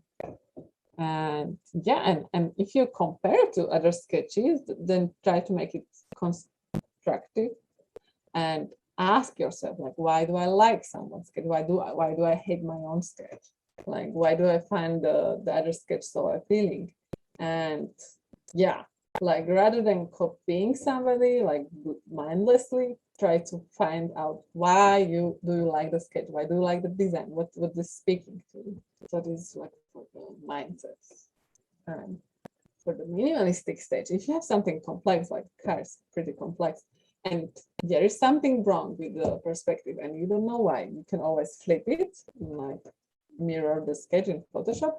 But what you can also do is making the anchor point. So set yourself, set a central line, for instance, and then make the angles, and then they will tell you like what's wrong, what's high, like where is the A pillar going, what's the relation between the headlamp and the air intake, what's the relation between the belt line on the car and on the front. So yeah. And also, like, a good I would say mind hack is like, imagine you are your own boss. Imagine you are chief designer and designer at the same point. So you are working for yourself. So treat yourself with respect when you create something, because it's so hard, and we usually are like, we are so stupid, I don't know nothing, like I'm such an imposter. But really try to be like nice to yourself when you're trying to create something. It's so difficult, like you have time, you will learn it, but just it really, if you have a good attitude within yourself, like you will perform better, you will design better if you like yourself, really. And also try to find what's your style, I would say, in this minimalistic stage. Like, what do you like? It's more like techno, it's more minimalistic design. You like, I don't know, ambient or aggressive, urban kind of design. What's your taste in clothes, in music? Like, try to bring it together and to find out who you are and which kind of design would you like to create, I would say. And also, great exercise, just find some sketches and overlap them with the paper, overlay them and sketch over them. This really helps at this stage, because on the minimalistic stage, you really want to teach your hand to be super, I would say, autonomous, like to sketch something on the first try, like, like boom, boom, this is the silhouette, this is the proportion, if it goes for cars. But I think, like, for chair, you really need, for instance, you really need to sketch really fast outlines, so like, yeah, plus minus, this is the proportion, and the proportion is good. So yeah, try to find some photos, some reference images, and sketch over. This really helps. And also, what helped me a lot when I was recording my sketches, yeah, it really, you see the process. So first of all, trust the process. Don't be so focused on the final outcome. And you also see you doing a lot of mistakes, and a lot of, like, you are wasting time when you are sketching, designing something. So really record your own process and analyze it. And yeah, and also, yeah, I would say, like, we always go through all these stages, like symbolic, analytical, minimalistic, expressive, whatever, when we design. So yeah, be nice to yourself, and yeah, enjoy the workflow. And yeah, I think this is everything from the from the 5 stages. I don't know if you have some questions. And yeah. All right, so we didn't have any questions that Okay. popped up. If anybody is interested in any questions, please use the Q&A button to do any questions. But do you want to share your portfolio? Yeah, If that's okay. I can share my portfolio. Yeah, I will just open it, and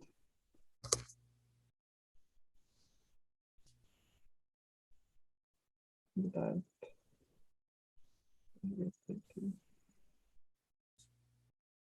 If you opened a new window, maybe you have to share the screen again, because we still looking at the PowerPoint. Okay.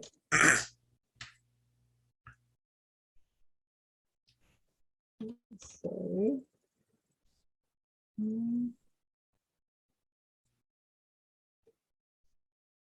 Oh, what's wrong? Some technical, sorry.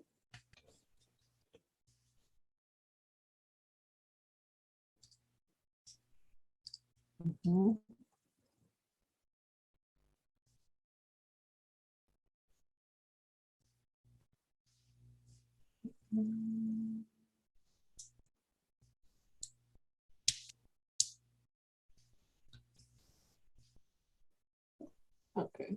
Is it working? Where do I share it again? Yes. Okay. Okay, so yeah, you've seen some of these before. Oh, Yes. what I comment for portfolio is like, maybe don't use this like softwares like self-evaluation, but I think what's better is like if you show like, I use these softwares daily, I use these softwares weekly, and I use these softwares monthly. That's better than this, because this doesn't say nothing about your skills. It's just, yeah. And yeah, I was designing also these face masks during the Corona. I made them in Gravity Sketch, and then they were like reusable from the paper, because like my uncle, he's a paper paper scientist, I would say. So we designed a lot of paper filters, so they're like really great for recycling. And yeah, I was like, yeah, I was selling it for the bride in Slovakia. And then what I also focus is on the virtual drawing and the Gravity Sketch. So we did a lot of workshop with my students. I also designed some. Yeah, it's really great, the Gravity Sketch. It's really like something between Sketch and 3D modeling. I was designing also some car. I was trying to mill it and to compare also these tools. Like, I usually use Autodesk Maya, and now I use the Gravity. And I think you can see here like how the software influence the final shape, because the Gravity is such a soft tool. And yeah, you just basically use the controls and you move, let's say, with the control runs over your head, and the roof surface, it's much simplified than you do it with Maya. So it was a really nice experiment, I think. So, and I use a lot of paths, and I would like Renault, some projects. I think this is from my, yeah, when I was in Pininfarina, I was designing some Ferrari Berlinetta, and yeah, some sketches from there. Again, then I built it in Gravity Sketch. Yeah, here you have the theory and the sketches. And here was my master thesis, which I had done in Volkswagen, and I was focusing there on the pollution problem, because also, you know, from in 2015 they had the problem, the information leak that there was something wrong with the engines from Volkswagen. So I tried to like develop some kind of a new material which already existed. It's called fumed silica. And when you heat this fumed silica, it will change to methanol. And the fumed silica is absorbing the carbon dioxide. So I was thinking like, maybe we can use it to kind of lower the emission we have in the polluted air. So the idea was like air cleaning, like the Volkswagen comes here and it will catch the dirty air with a lot of CO2, and then you will just heat the part of the car and it will release the methanol, and then you have a clean air after. So I was sketching and I was like working with this kind of a structure on the drawing. So yeah, in the automotive industry, it's funny, like with these all digital tools, like they still use the tape drawing. So this is like 1:4 scale. So you usually put some sketch you like underneath, and then you just take tape, like this black tape, and you make these drawings, you make these lines. over it, you just put some wheels there, and also for the reference, you put the grid and you position the passengers inside the car. So you see the proportion in the scale. So this is also a really, really great exercise for transportation designers.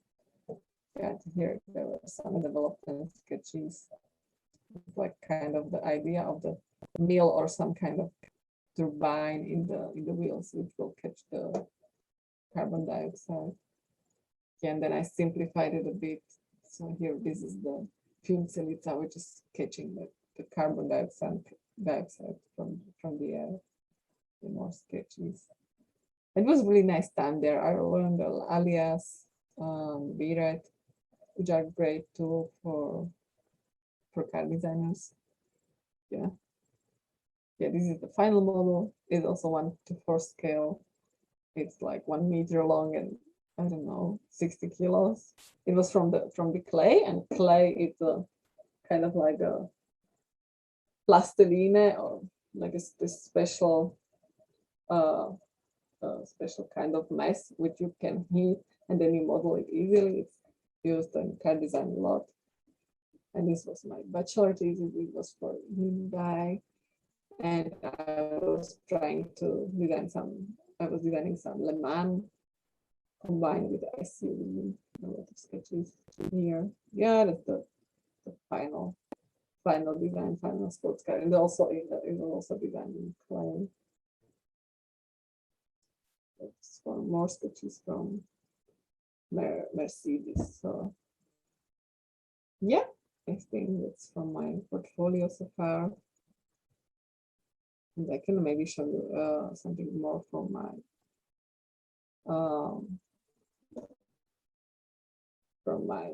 this is how we made the paper forms for the face mask. Yeah, this was fun.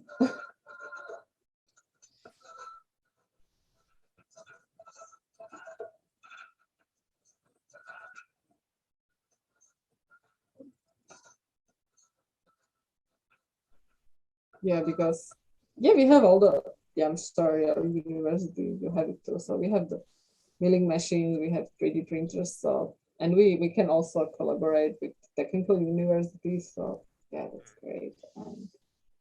Yeah, the VR, I think this is great. You can try to make the augmented reality too. You can use the gravity sketch as a green canvas, and yeah, also to record the process, which is great. And yeah, this is basically how it works. Really create a line. It looks like a tape drawing, 3D tape drawing, and you just I think it's super like easy, and you feel less intimidated than when you are working with a I don't know computer and a mouse. It's really like you just grab it and go. And then I was like, oh, maybe I should try to print it that it looks like a 2D sketch. So yeah, I mean, I'm sharing my the music from the computer. Can you hear it or not? Oh, we can hear it. You can see the video, Yeah. and we can hear it. Yes. Okay. And this is 3D print, and this is the new SLS technology. So I didn't paint anything here. I was printing it like how you see it, black and white.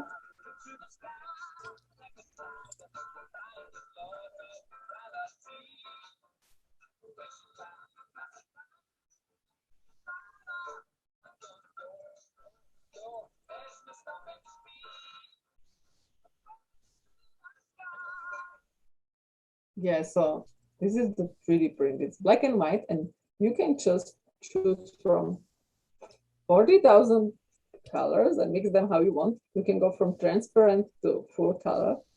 So yeah, if you have this technology, that is really great. And yeah, what I really like is to sketch in 3D in a gravity sketch. This really helps. Like this takes 2 hours, and then you just take a screenshot and yeah, you just maybe put few shades in Photoshop. So it really improves the workflow for me, I think. And also like car design industry starting to use this tool. So yeah, and the main idea was here from the Alchemia studio from 2011. I think they made this 3D, 2D drawing, and yeah, this is how it looks like.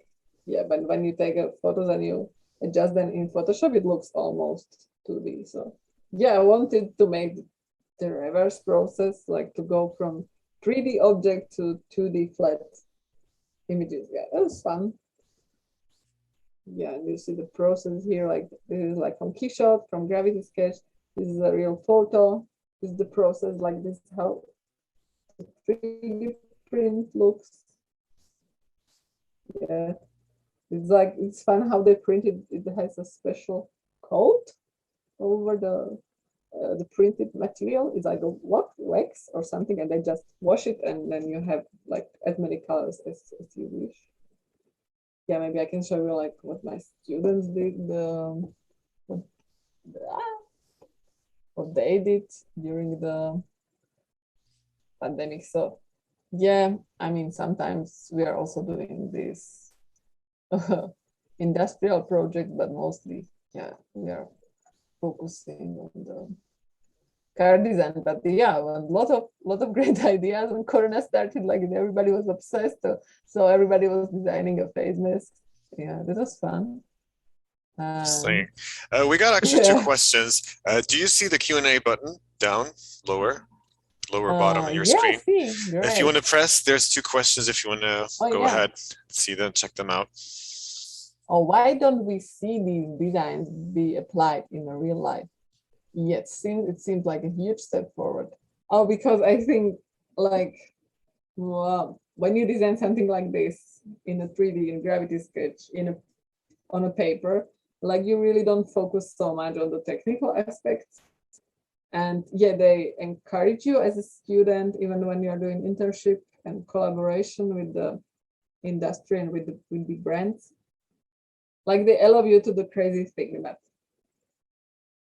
to move from the sculpture and with this creative, I don't know, sketches to the real production, and like, yeah, like oh, that will be a problem. So like when you are working on production projects, like the designers, they have in their head like, okay, I have to, there is this law in Germany and I have to respect like this, and I also need to respect the budget, so I cannot put this really nice chrome element here because it would cost fortune. So this is great for students, from student perspective, to create something maybe crazy, but yeah, when you are in the industry, you really need to consider all the technical elements, like the laws in the country, the cost of manufacturing, and like if it's possible to create the shape, feature, whatever you design. So I think, yeah, that's the main reason.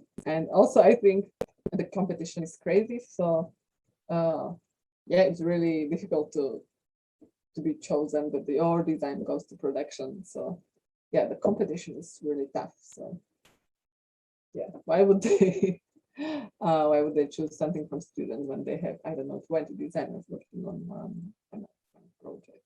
So I think that's why. And like, what stops a product from entering the market even though it's successful? That's you don't know if it will be successful. I mean, like it can look great on the paper, it can look great in 3D and also in a clay model, but if people buy it, wow, that's a tough question. And I think like who is responsible for this? Like mostly the chief designer, because he or she is selecting and choosing what goes with the production, and that's a huge responsibility. And yeah, and then there goes a lot of research before you start to design the car or any kind of product, like if the market needs it, like if you have if you have an audience for the product, if you have the if you know what the audience wants and like how old they are, like what's the demographic of the group, like are you designing for the 50 years old or like for 20 years old people? So even if the product looks great, there is no guarantee it will be successful product, I think. So yeah, that's complicated. Yeah.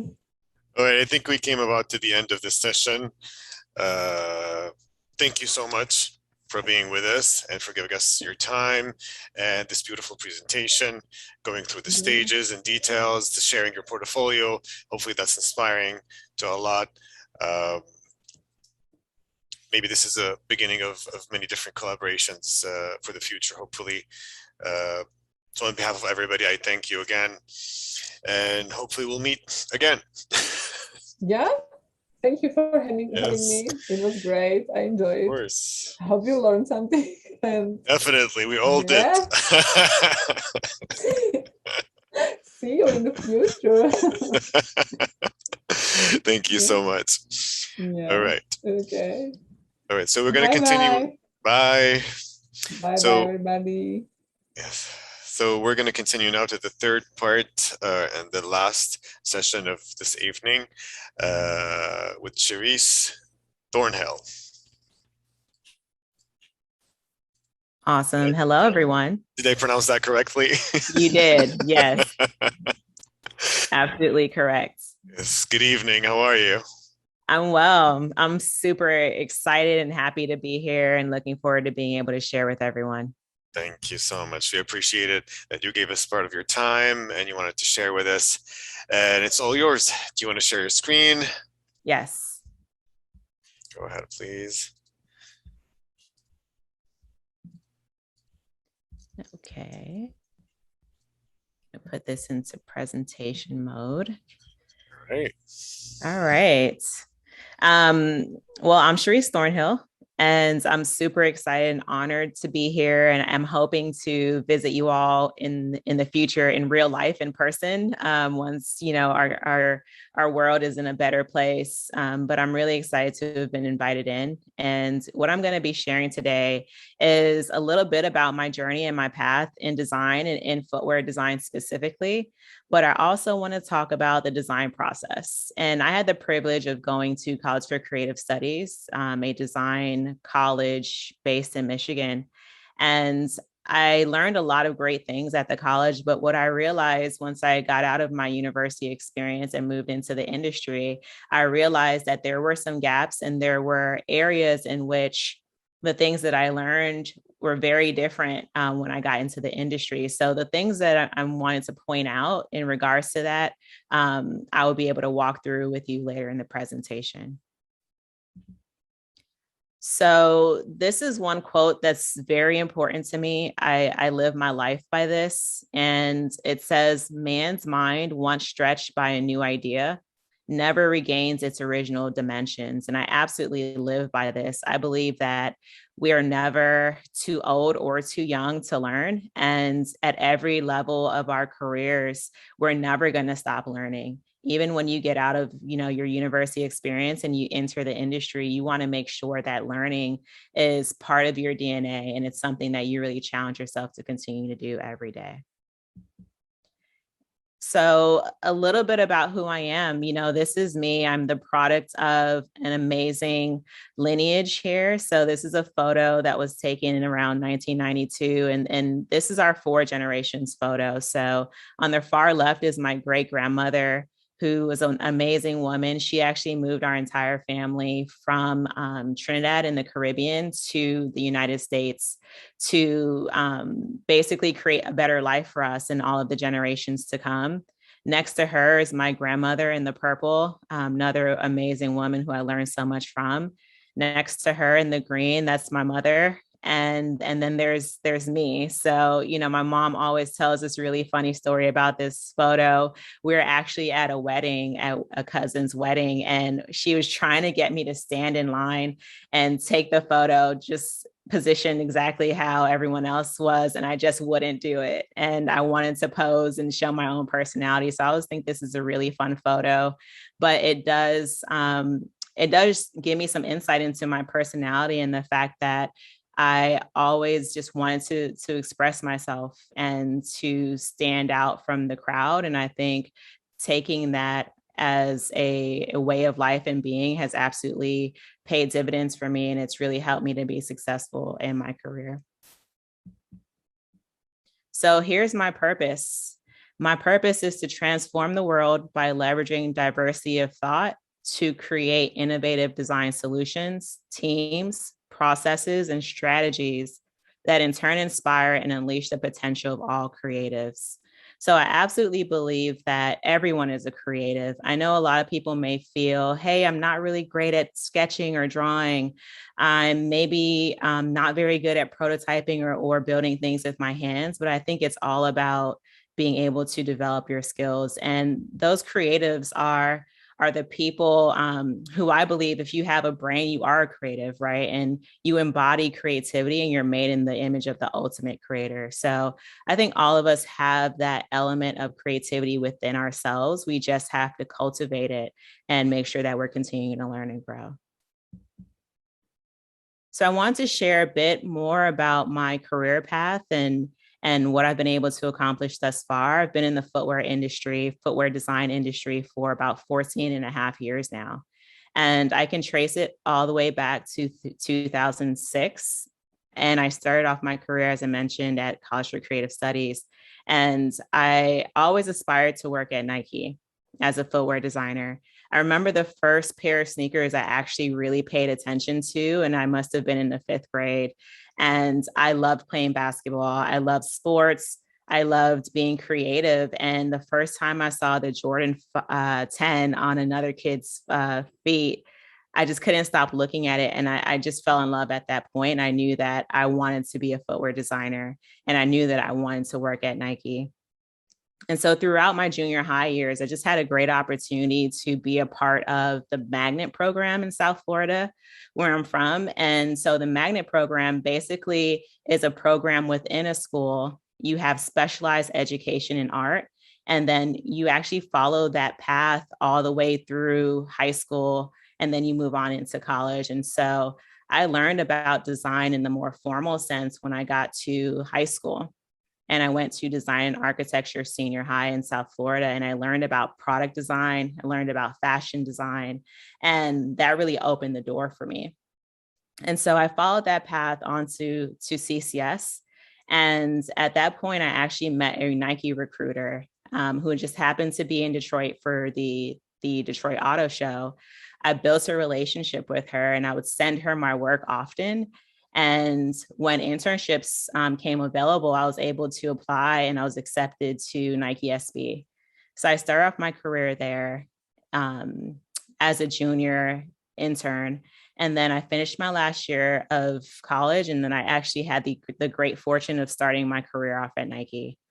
Really amazing experience. I learned a lot about myself. I learned a lot about how to hold myself accountable, how to set goals, and how to not sit back and wait for anything to be handed to me. You know, I think sometimes when we have a job, we just assume that everything's just going to be perfect and the world's just going to fall, you know, at our feet and everything's going to be perfect. But, you know, when you go into a corporate environment, there's some adjustments that need to happen. And I'm going to speak more about that, but it's very different than your college careers and experiences. And you'll learn that there are a lot of other skills that you may not just come across in college that you need to really acquire to be successful in a corporate environment. So while at Nike, I had the great fortune of designing footwear for Jordan, Nike basketball, even worked on a lot of Kobe Bryant's China footwear, which is an amazing experience. Just being able to learn from Kobe, being able to share my concepts with him and get his feedback was just such an amazing experience. And I learned a lot about excellence from working with him. After that time, I moved over into Nike Emerging Markets, which was basically a regional category within the business. And we focused a lot on creating products for the emerging markets. So that's India, that's Mexico, Argentina, and Brazil. And I worked on a lot of projects within those countries. I had the great fortune to travel there. I remember going to India 4 times a year and working with cricket athletes, which was really fun. And right around that time, I really started to think about, hey, I want to continue to learn and grow. I knew that there were a lot of designers who I'd gone to school with, but just never had the opportunity to grow and to enter into our industry. And I wanted to be able to teach and mentor more. And so I decided to go back to school and work on my master's degree in instructional design and technology at Full Sail University. So I did that simultaneously while actually working at Nike. And then I hit a point in my career right around 2016, where I started to feel like I wanted to do more teaching and more mentoring. And I just felt like I couldn't necessarily accomplish that at the role that I was in at the time.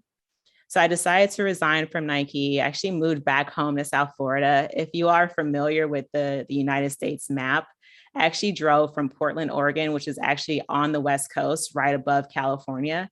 And I drove basically in a large moving truck with my mom and my aunt, and we drove from Portland to Miami, which took about 6 days in a moving truck, which was a really fun experience.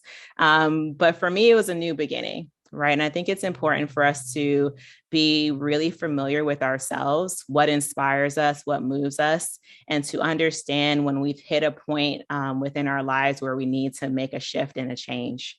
And so I moved back to South Florida. I started my own design consultancy called No Shoes Creative. And at the same time, I really wanted to, like I said, teach. And so I went back to my old high school. I was teaching design there. And then I also taught design at the college level. So I started to understand that, hey, I'm really fueled by mentorship and teaching, but I also still want to design products. And so I actually found a great way to create that balance for myself while living in Miami. And while working at my consultancy, I had the opportunity to design footwear for Champion.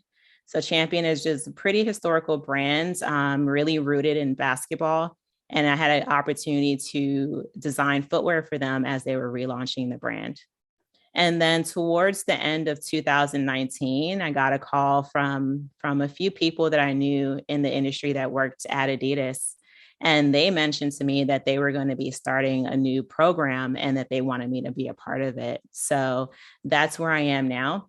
I'll speak a little bit more about my role at Adidas and the amazing work that we're doing with the SEED program. But I just wanted to show you that just a snapshot of my career, and then also paint the picture for you so that you can see at what point in my career I started to really identify my purpose. Like I said, did everything that I wanted to do at Nike, but I started to discover that the work that I was doing every day just wasn't necessarily fulfilling me. And I wanted to be able to feed into other people's lives, mentor them, and help them achieve their own dreams. And so I'm going to start to share a little bit of my work. And so this is actually some of my very early work when I was an intern at Nike. So you'll see that my sketching style is very much inspired by a fine art background. And like I said before, growing up, I really loved art and painting, and I had a fine arts background. And I really started to evolve that into my design work. So my sketching style, as you'll see, is very reminiscent of a fine artist. And the project that I was assigned at Nike was really to imagine skate shoes. So if any of you are skaters or you're familiar with the sport, it puts a lot of wear and tear on your sneakers. And the laces in a skate shoe are the first things to get damaged and worn away. And so my design manager at the time really challenged me to design a way to protect the laces from a lot of the wear and tear that happens in the sport. And so I took inspiration from a woman's corset and the way in which it's laced and the way in which it provides structure to the body. That's the same thing I wanted to bring to the footwear. So you can see a lot of my concepts here on the screen, the ways in which I was approaching lacing up the shoe. Could I hide the laces underneath the tongue? Can I think about constructions in a new way? Is there a cover that I can apply to the entire lace eye stay and the tongue that's made out of plastic? So just a lot of really fun ideas. And you can actually tell looking at the sketches that I really enjoyed this process and I had a lot of fun. A few more concepts here, right? So thinking about, well, how can I actually maybe make the laces stronger? And so I thought about developing a new lace composition where it's made out of Kevlar, a really durable material, or even applying more of a rubberized finish to the eye stay to really protect the laces in those high wear zones. A few more concepts here, just kind of sharing some of my thought process. And also more, I had lots of concepts here. As an intern, you really have a lot of time. And for me, I was able to really dive really deep into problem solving and identifying new ways to solve this problem. And these are more refined concepts. So I started to think about, well, what if I split the tongue in two and almost treated it like a sandwich? And I was able to lace the shoe inside of the tongue. And then when you cinch the entire shoe up, you wouldn't see the laces at all. And I thought that that was a really interesting concept. And so I actually created the ideas for it, sent it over to our factory partners in China, and actually had them make a sample for me. So I'll talk a bit more about prototyping and the importance of that within your design process to really bring your concepts to life. But this is actually the first prototype that I was able to receive from this project. Next, I had another great opportunity within Nike SB to tell a story on a particular footwear. So when you think about products, right, they're really inanimate objects. They don't really have any meaning, and they don't mean anything to anyone until we ascribe meaning to them. And if any of you are really into sneakers, you kind of know that there's always a backstory, right? There's a reason for the product to exist. And so I had an opportunity to tell a really rich story around the Dogtown Z-Boys, which was a skateboarding crew in California in the 70s. And they were really inspired by surfing. And I wanted to tell this story of this group through color, graphics, and materials applied to one of Nike SB's existing sneakers called the Premium Encore. So a lot of you may know this as being part of your design process, inspiration, right? So really understanding who you're designing for, and then being inspired by lots of imageries from the time period. And so these are a lot of fun images from this time in the 70s when the Z-Boys were really popular. And I took a lot of inspiration from these images. So you'll start to see how I was able to use inspiration from the tube socks that you see in some of these photos, even the wood grain that's on the skateboards. I brought all of those details into the design and the materials. So this is actually the 2D drawing of the sneaker. So, and I've actually listed out each one of the details and how I was really thinking about how can I tell the story of this group of really iconic young people and bring that into a shoe. So the shoelaces were inspired by the tube socks, like I mentioned, worn during that time period.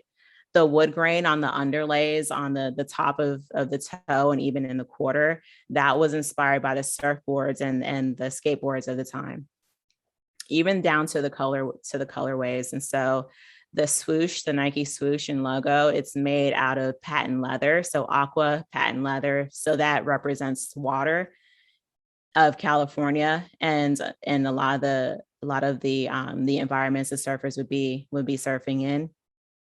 Number 4, you can see the 4-foot overlay that was really made out of this really high abrasion material. Because again, like I mentioned before, with skating and skateboarding, there's parts of the product that really gets pretty beat up by the boards. And so that particular area, I really wanted to apply a wear resistant material.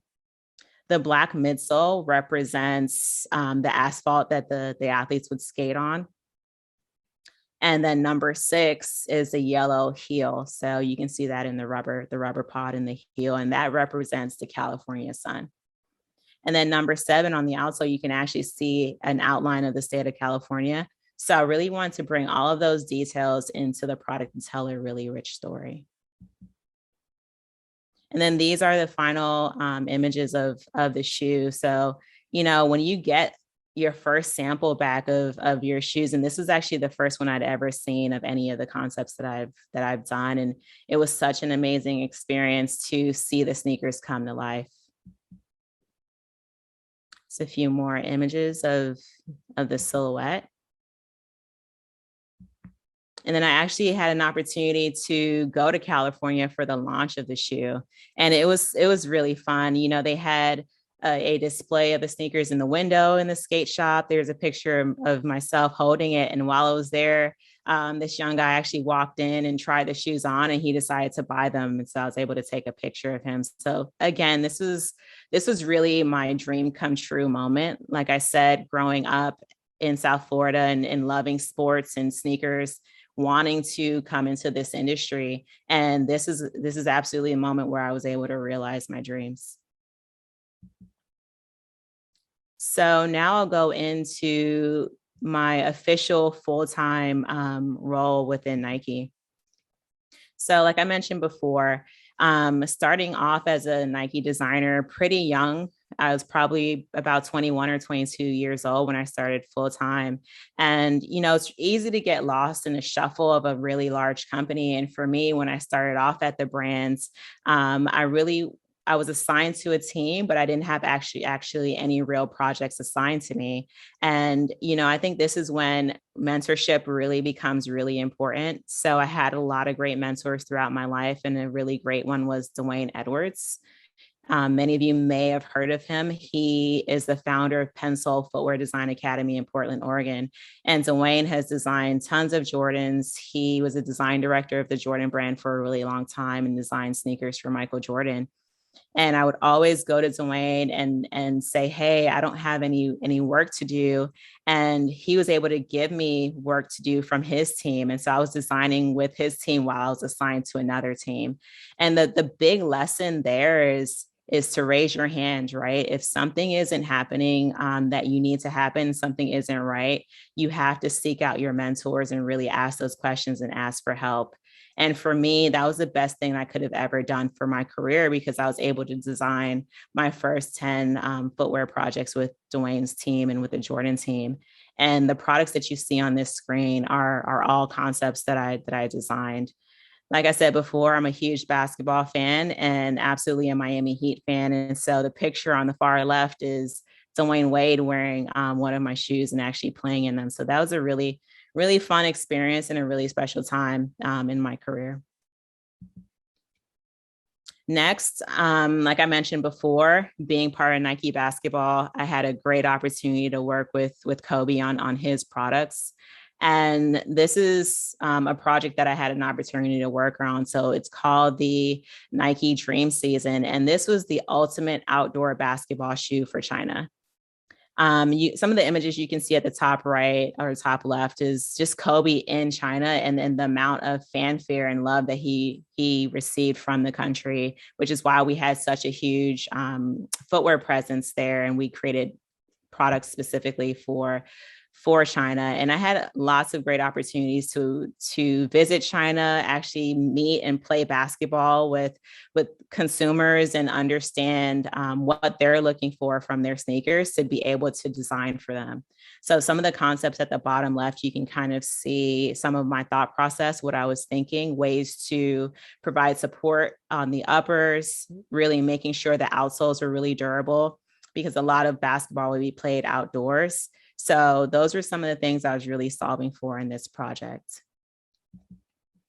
And this is the 3D model of where it landed and ended up.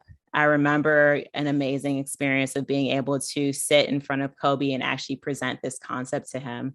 And one thing that he said that really stuck with me is that the quarter panel piece sort of looks like a diamond fence that you would see at the outdoor basketball courts. And the funny thing is, I wasn't even thinking about that or making that association. When I was designing it, I was just thinking about function. I was thinking about ways to really create a structure in those side panels for when the athletes are running and pivoting side to side. So I thought about the geometry of the shoe and a pattern that would provide that support and stability. So it's really interesting to see other people's points of view of your work and how they make the connections. So that was a really fun experience. And so here are the final samples of the shoe. You can see how it came to life. And it is absolutely durable. We made really key decisions in this product, making sure that there was enough rubber in the heel and enough rubber in the toe. And if you play basketball outside, you know that your shoes are going to get pretty damaged and dragged around the court. So durability is a huge feature.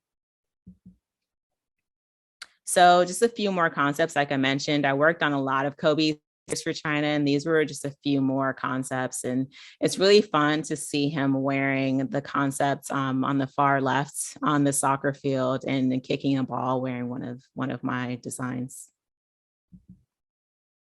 So moving on from Nike basketball, like I said, I moved into Nike emerging markets. This was a really pivotal point in my career because I was able to grow substantially. In basketball, I was only working on one product type, but in emerging markets, I worked on a bunch of different product types. So I worked on soccer cleats, cricket, like I mentioned, even some running shoes, some kids shoes, and also thongs and flip-flops. So I'd also say that it's really important to continue to stretch yourself and continue to grow. Like I said, I loved basketball. It was hard to leave the category, but I knew I needed to continue to learn and grow and stretch myself in new ways. And I will absolutely say that making that move, it helps me to understand my leadership skills and my leadership style. I was able to start to manage other designers and help mentor them. And it was a huge turning point for me in my career, and lots of growth happened in that opportunity. So next, this was my pivot out of Nike and pivoting into entrepreneurship and my own design consultancy. So like I mentioned, I was able to work with Champion, and this was really fun. The brand had a lot of rich heritage, but in apparel, not footwear. So I was able to approach this with a whole new perspective without having a lot of the lineage of an established footwear brand. So I was able to come in and really have fun. This is more on the fashion side, but I was able to really do some really fun things and treatments with elastic gore bands and not having to worry about durability and being able to just have fun and create concepts that were pretty new for the brand. And so this brings us now to 2020. And so I actually decided to leave South Florida. I had no intentions of ever leaving Miami again. I think sometimes we like definitives in our lives, right? We like to say, hey, this is what I'm going to do, and I'm going to stay here and not change. But you never know what opportunities are waiting for you around the corner. And because I had started to, like I said, teach more and mentor more, I started to become known for that in my industry. And I had other mentors that I knew from before reach out to me and say, hey, we'd love for you to be a part of our brand. And we're starting a school called School for Experiential Education and Design.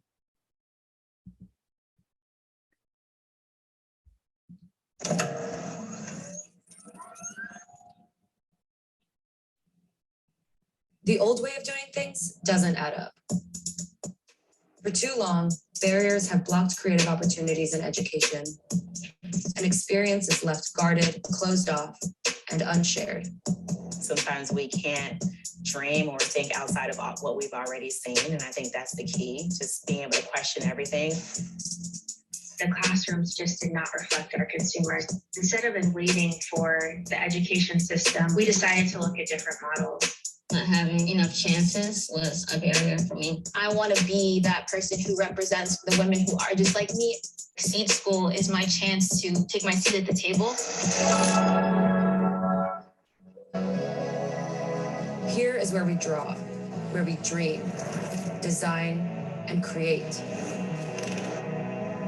To be recognized and empowered and paint the moment as we live it. It's just amazing having a community of females that support each other. The sisterhood that we're developing makes me feel more free. I think curiosity will really get us to a new place, and then being able to dream about what the future could be. I'm I'm so grateful to be part of this journey. It means everything.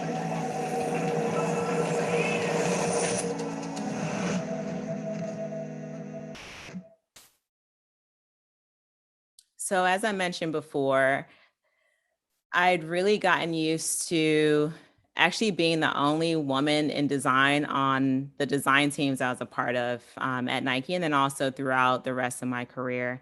And like I said before, mentorship, creating opportunities for other designers, other women from the same similar background as me, really became a huge passion of mine. I just remember being in high school and having a lot of other women, and especially women of color, who were interested in design and interested in footwear design. And because of the cost of education and going off to higher education and institutions, they just weren't able to make that transition. And I wanted to be a part of the team that's going to start to help make those changes and those shifts in our industry. And that's absolutely what I'm doing with my team at Seed now. So the educational system, it hasn't evolved. A design degree can cost upwards of $300,000 across 4 years. So this is just making a college education less and less attainable for a large percentage of students from diverse backgrounds. And so SEED is the solution to that. So SEED is a 2-year university alternative that's a paid pathway into the footwear design industry. So the designers that are on our team right now at Seed, they're paid to actually attend the program and also to learn within the program. It's focused around 2 years. So year 1 is all instruction. And then year 2, they actually have an opportunity to have immersive experiences in other categories and business units within the brand. And so they're learning by doing. And at the end of the 2 years, they'll have a full-time role within Adidas. And we're currently based out of the Brooklyn farm in New York.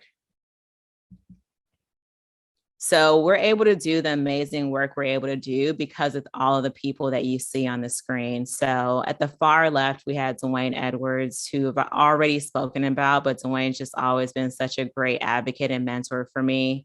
He's the founder of Pencil Footwear Design Academy. And, you know, you can talk to a lot of designers in the industry, and they've either worked with Dwayne, been mentored by him, or he actually helps open the door for them into the industry. Next to him, we have Liz Conley, who is my counterpart. She's my right hand on the day-to-day programming within Seed, and she leads talent and brand for the program. Next to her, we have Dennis Dekovich, who's also an amazing legend in our industry. He's currently the SVP of design at Adidas, and he's been a huge advocate for us and the program at the highest levels of the corporation. Next to Dennis, we have Jessica Smith, who's a founder of the program along with Liz and Mark Dolce. And Jessica is really the brains behind the operation. She has had a lot of great experiences in our industry and really understood that the tech industry, they were revolutionizing design and also industry education. And so she studied their models and brought that to Adidas and constructed the program.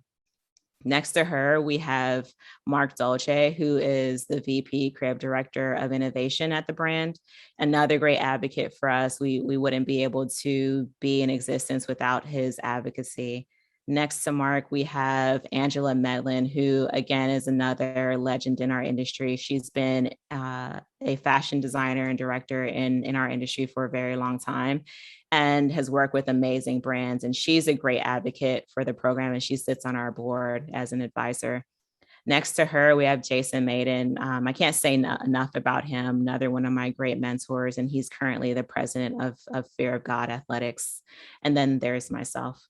So all of the work that we do, it's really enabled by the team you see on the screen. And so this is us day to day. On the left, there's Liz and myself. And then on the right, this is our first generation of Seed designers. They're all amazing women from different parts of the country with different backgrounds and different perspectives and points of views. But when they come together, they form an amazing team. And you'll be able to see a lot of the work that they've created thus far. And I'm really excited to see how they're going to grow and transform our industry. So next, we'll talk a little bit about our approach to education within the program. And we absolutely believe that leadership enables design education. And I'll speak a little bit more about this when I talk about industry versus university. But leadership skills are so important within a corporation. It really absolutely helps you become a better designer. And we define leadership as confidence, collaboration, and creativity.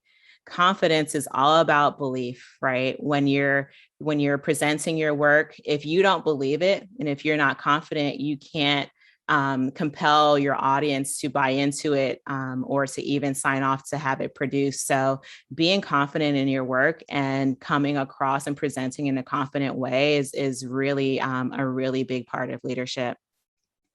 Next is collaboration. And I don't think this skill set gets taught enough in colleges. I don't think that we collaborate enough as creatives. I remember being in college and I rarely worked on teams or group projects at all. However, when you get into the industry, as a designer, you're not working in a vacuum. You know, you're working with a team of engineers, marketers, developers, color designers. So it's really important to learn how to collaborate and work with others really early on. And then creativity is absolutely part of leadership, which may sort of be odd. You may not think, you may think creativity is on one side and leadership's on the other, but creativity in terms of leadership, it's all about problem solving. When you have an issue with your computer and you have a presentation coming up, right? How are you going to exercise your leadership skills, right? Are you going to reach out to your network? Are you going to get a loaner or learn a loaner computer? How are you going to leverage your problem solving capabilities and be able to problem solve throughout any situation that you may have? And that's really going to help grow your leadership skills and abilities as well. And our students have been upskilled in leadership, and it's absolutely made them better designers throughout the process. And next, the products that we do, they're not make-believe, right? They're actually real products that we take to market. So our students are learning by doing. A lot of the projects I remember working on, if not actually all of them when I was in college, were make-believe projects. They were great for stretching my imagination, but not really great in terms of helping me to problem solve within the constraints of a calendar or a budget or manufacturing constraints. And so our students are learning all of those things. They're becoming better designers because they're actually working on real products that are for real people.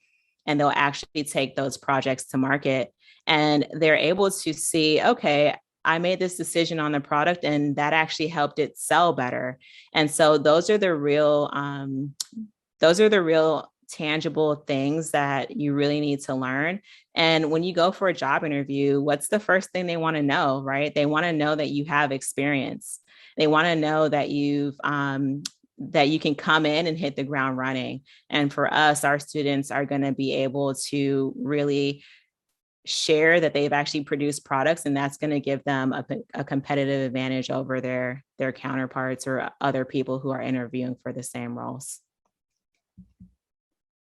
So now I'm going to talk a little bit about university versus industry, right? So on the screen, I have an infographic that talks a little bit about our design process, right? Everyone knows this, right? You start off with your target consumer or demographic. Who are you designing for?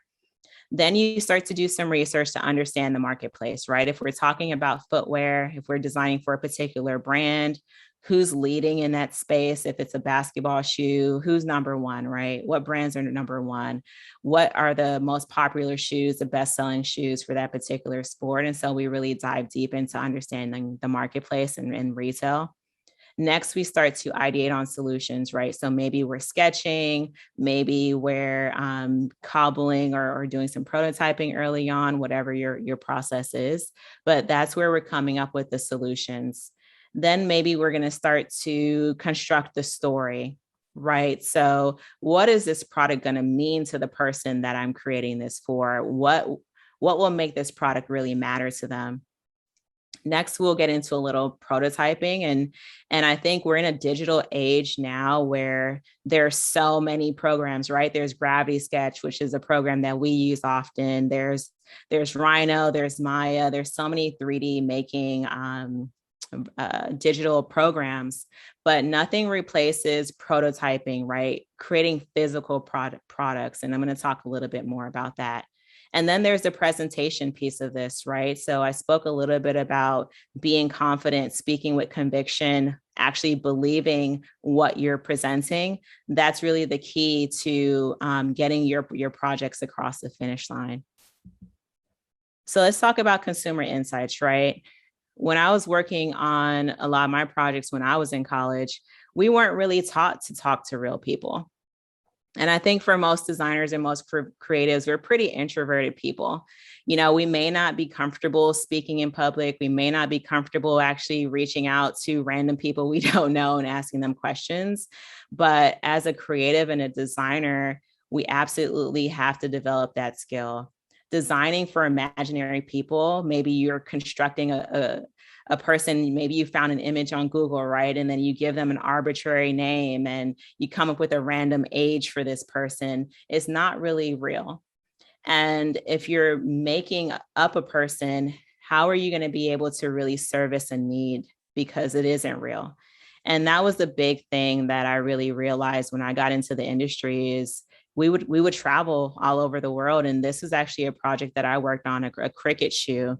And, you know, our athlete that we were focusing on was Virat Kohli, and we met with other cricket athletes and we actually sat and we spoke with them, right? And you may not be in a position in college right now or at your university where you can meet pro athletes and work with them, but you can absolutely talk to your friends, you can talk to your classmates and make those people your target demographics, your target consumers, and design for them.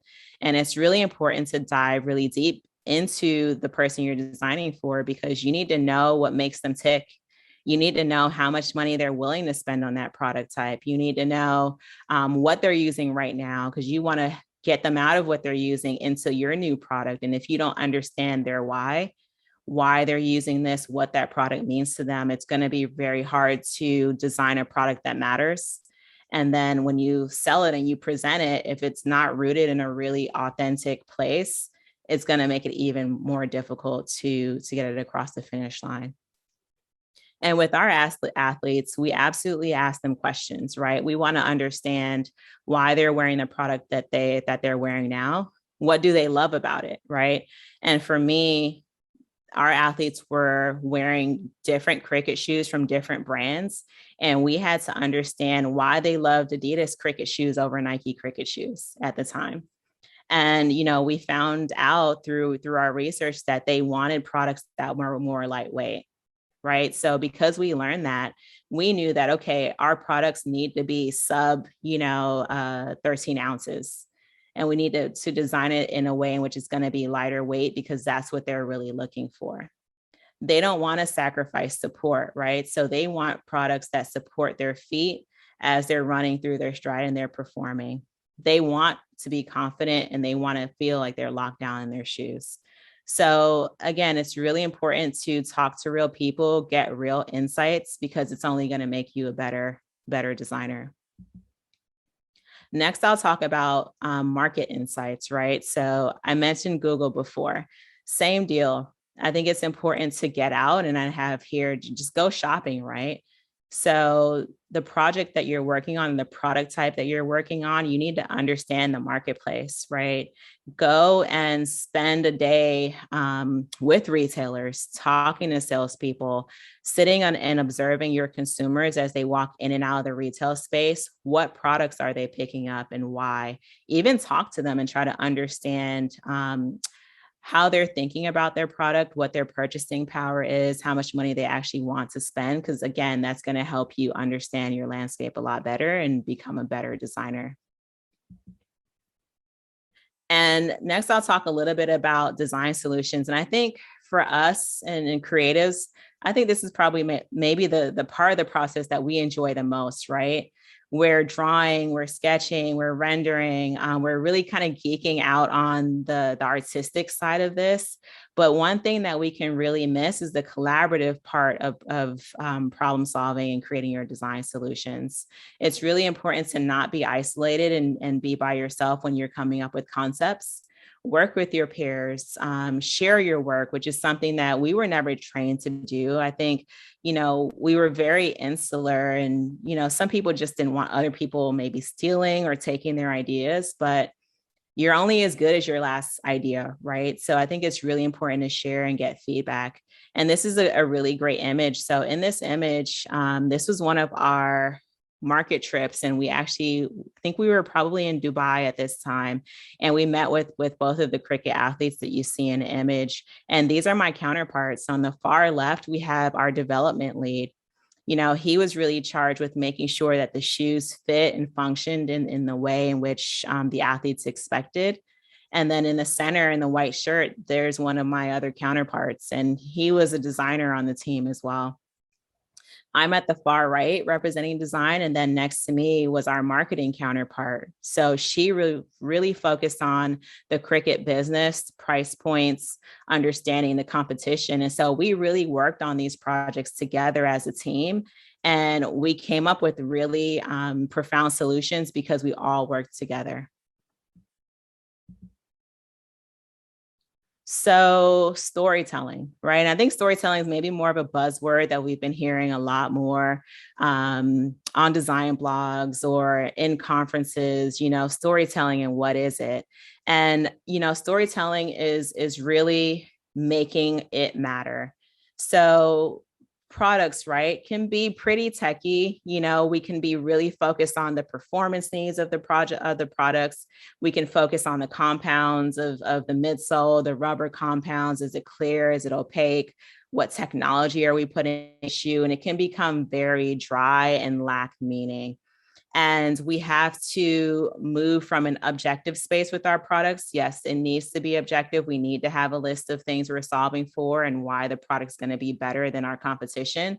But we also have to tap into some subjectivity. We have to tap into what are we going to do to the product to make it actually matter to our athletes, right? And we can go back to our consumer insights. We can talk about color and graphics and materials. We can talk about adding those little details into the product that's going to resonate with our athletes, but we absolutely have to tell the story of why this matters to our athletes. And, on the page here, we took these shoes out and we actually got really great quotes from our athletes. And these are just some sound bites. It's much cooler and much lighter, than some of the shoes that they've worn in the past. Also, from a color perspective, cricket shoes that we'd seen at the time were pretty much all white. Maybe they had little pops of color here and there, but they weren't bold. They weren't really making a statement. And that's absolutely what we wanted to do with the products that we created. And another athlete that we met with said, when I wear cricket spikes, it feels like I'm wearing cricket spikes. But these felt like I was wearing trainers. I can give them a 9 overall out of 10. So that's a pretty great quote, right? We know that a lot of the cricket shoes were maybe stiff, weren't flexible enough.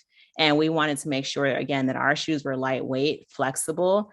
And for this athlete to say that they feel like running shoes, I think was a huge kudos to what we were able to do with this model. And this is all around prototyping. So digital versus physical. And like I said before, we have amazing digital tools now that help us concept and bring our ideas to life, but nothing can ever replace actually producing the product. And so these are a few images from one of our wear test trips that we took to London. And these are cricket athletes that were wear testing the first round of prototypes that we produced. And you can see them here in the images on the right. We always create our prototypes in all white or all black because we didn't want color to really sway the way in which our athletes would perceive the product. And we wanted to have a blank slate so they can truly give us unbiased feedback in terms of how it feels. And we can talk about color later, but I'd say, you know, be more familiar with how you can actually make your concepts by hand, right? Maybe you're working on a product that maybe is more tech based and maybe you're not able to prototype those pieces of it, but you can absolutely prototype the form, the shape, the size of your concepts, especially if it's a handheld item. You want to get in there and create it by hand so that you can actually try it out and get feedback from others and as they engage with your products. So I'm a huge advocate for prototyping, and I would encourage everyone to start to learn how to make your ideas kind of come to life if that's not something that you're already pursuing. And then last but not least, it's presentation, right? This is also a little bit about storytelling, but how do you help someone feel versus telling them something, right? Using descriptive words. It's all about storytelling, like I said. And you can see in this image that we actually just presented this concept to our cricket athlete, and the smile on his face really is telling, right? Like we were able to get a emotional response out of him from just seeing the shoe and hearing us present to him. So I'd say when you're presenting, really strive to make someone feel what you're saying versus just telling them or reading off of a list of items or features of your product. Try to connect with them on their level. And that really takes understanding what matters to them and really playing to that. So this is basically how the entire collection came to life. This was our 2015 Cricket World Cup collection. It was pretty, I would say, jarring at the time for cricket footwear because this is the main colorway on this shoe. You can arguably say is like a hot pink, right? Which is probably not a color that we would have ever seen on the cricket field. And that's precisely why we chose this color in particular. We wanted to make a big splash. We wanted this to be a product that you would see on the pitch if you're sitting at the last seat in the stadium. And that's absolutely something we wanted to strive to achieve. And this collection did really well for the brand. So now, you know, you may be thinking, okay, where do I start? You may be thinking, how do I maximize my university education, or how do I supplement it? You may also be thinking, how do I further prepare myself to be successful in the design industry, in corporations, or if I choose to become an entrepreneur? And I'd say absolutely that key is leadership and business practices. And these are really the courses that we skip over in design school, right? I had a business practices class and it was absolutely optional. And I just decided to take it. It was my last year of college and I needed to fill my schedule. And I decided to take a business practices class, but it was really important. The things I learned in that business practices class was all about leadership. And I think it really started to make me understand that, wow, I should think about myself as a brand, right? Who am I? How do I communicate that to my counterparts, or if I'm in an interview? You know, I learned a lot of the intangible things that can really make me successful. Unfortunately, I learned it in the very last quarter of my college experience, but I would come to know that in the industry, I had to make this more of a priority. So in terms of leadership, really think about it in terms of self-mastery. You know, think about your identity, right? Who are you as a designer? And these are some questions to also ask yourself too. Not only who are you as a designer, but who are you just as a person? Think about confidence, right? How can you grow your confidence? How can you become more collaborative? How do you develop your creativity? Also, personal branding, right? Think of yourself as a brand. What do you stand for? What are your values? What's your mission? You know, as a creative, we have the power and the ability to solve problems. And who do you want to solve problems for? Who are your mentors? Who are the people that you collaborate with, right? Who are the people, maybe even in your classes that, you know, are maybe really great at a particular part of the process that maybe you're not, right? How do you collaborate and work with them and learn from them? Public speaking is huge. Again, I didn't learn this in college or respect the value of being able to speak in public and kind of getting over the fear of speaking in public. I had a huge fear. I was always very shy and quiet as a kid. And I had to really take the steps to train and practice and to be able to be more comfortable speaking in public, because especially as a creative, and if you're going into industrial design, you absolutely have to sell your ideas, right? Not only to the people in your organization, but also to retailers. And being able to speak confidently in public is really important. And then also studying nonverbal communication, right? Body language, how are you being perceived, right? All of those things are ways in which you communicate to others. And it absolutely ties back to your personal brand. So one thing to think about in terms of leadership is, what is your personal development plan, right? How are you going to continue to develop your skills outside of what's being required from you in your college courses? And in terms of business practices, I would say this is system mastery.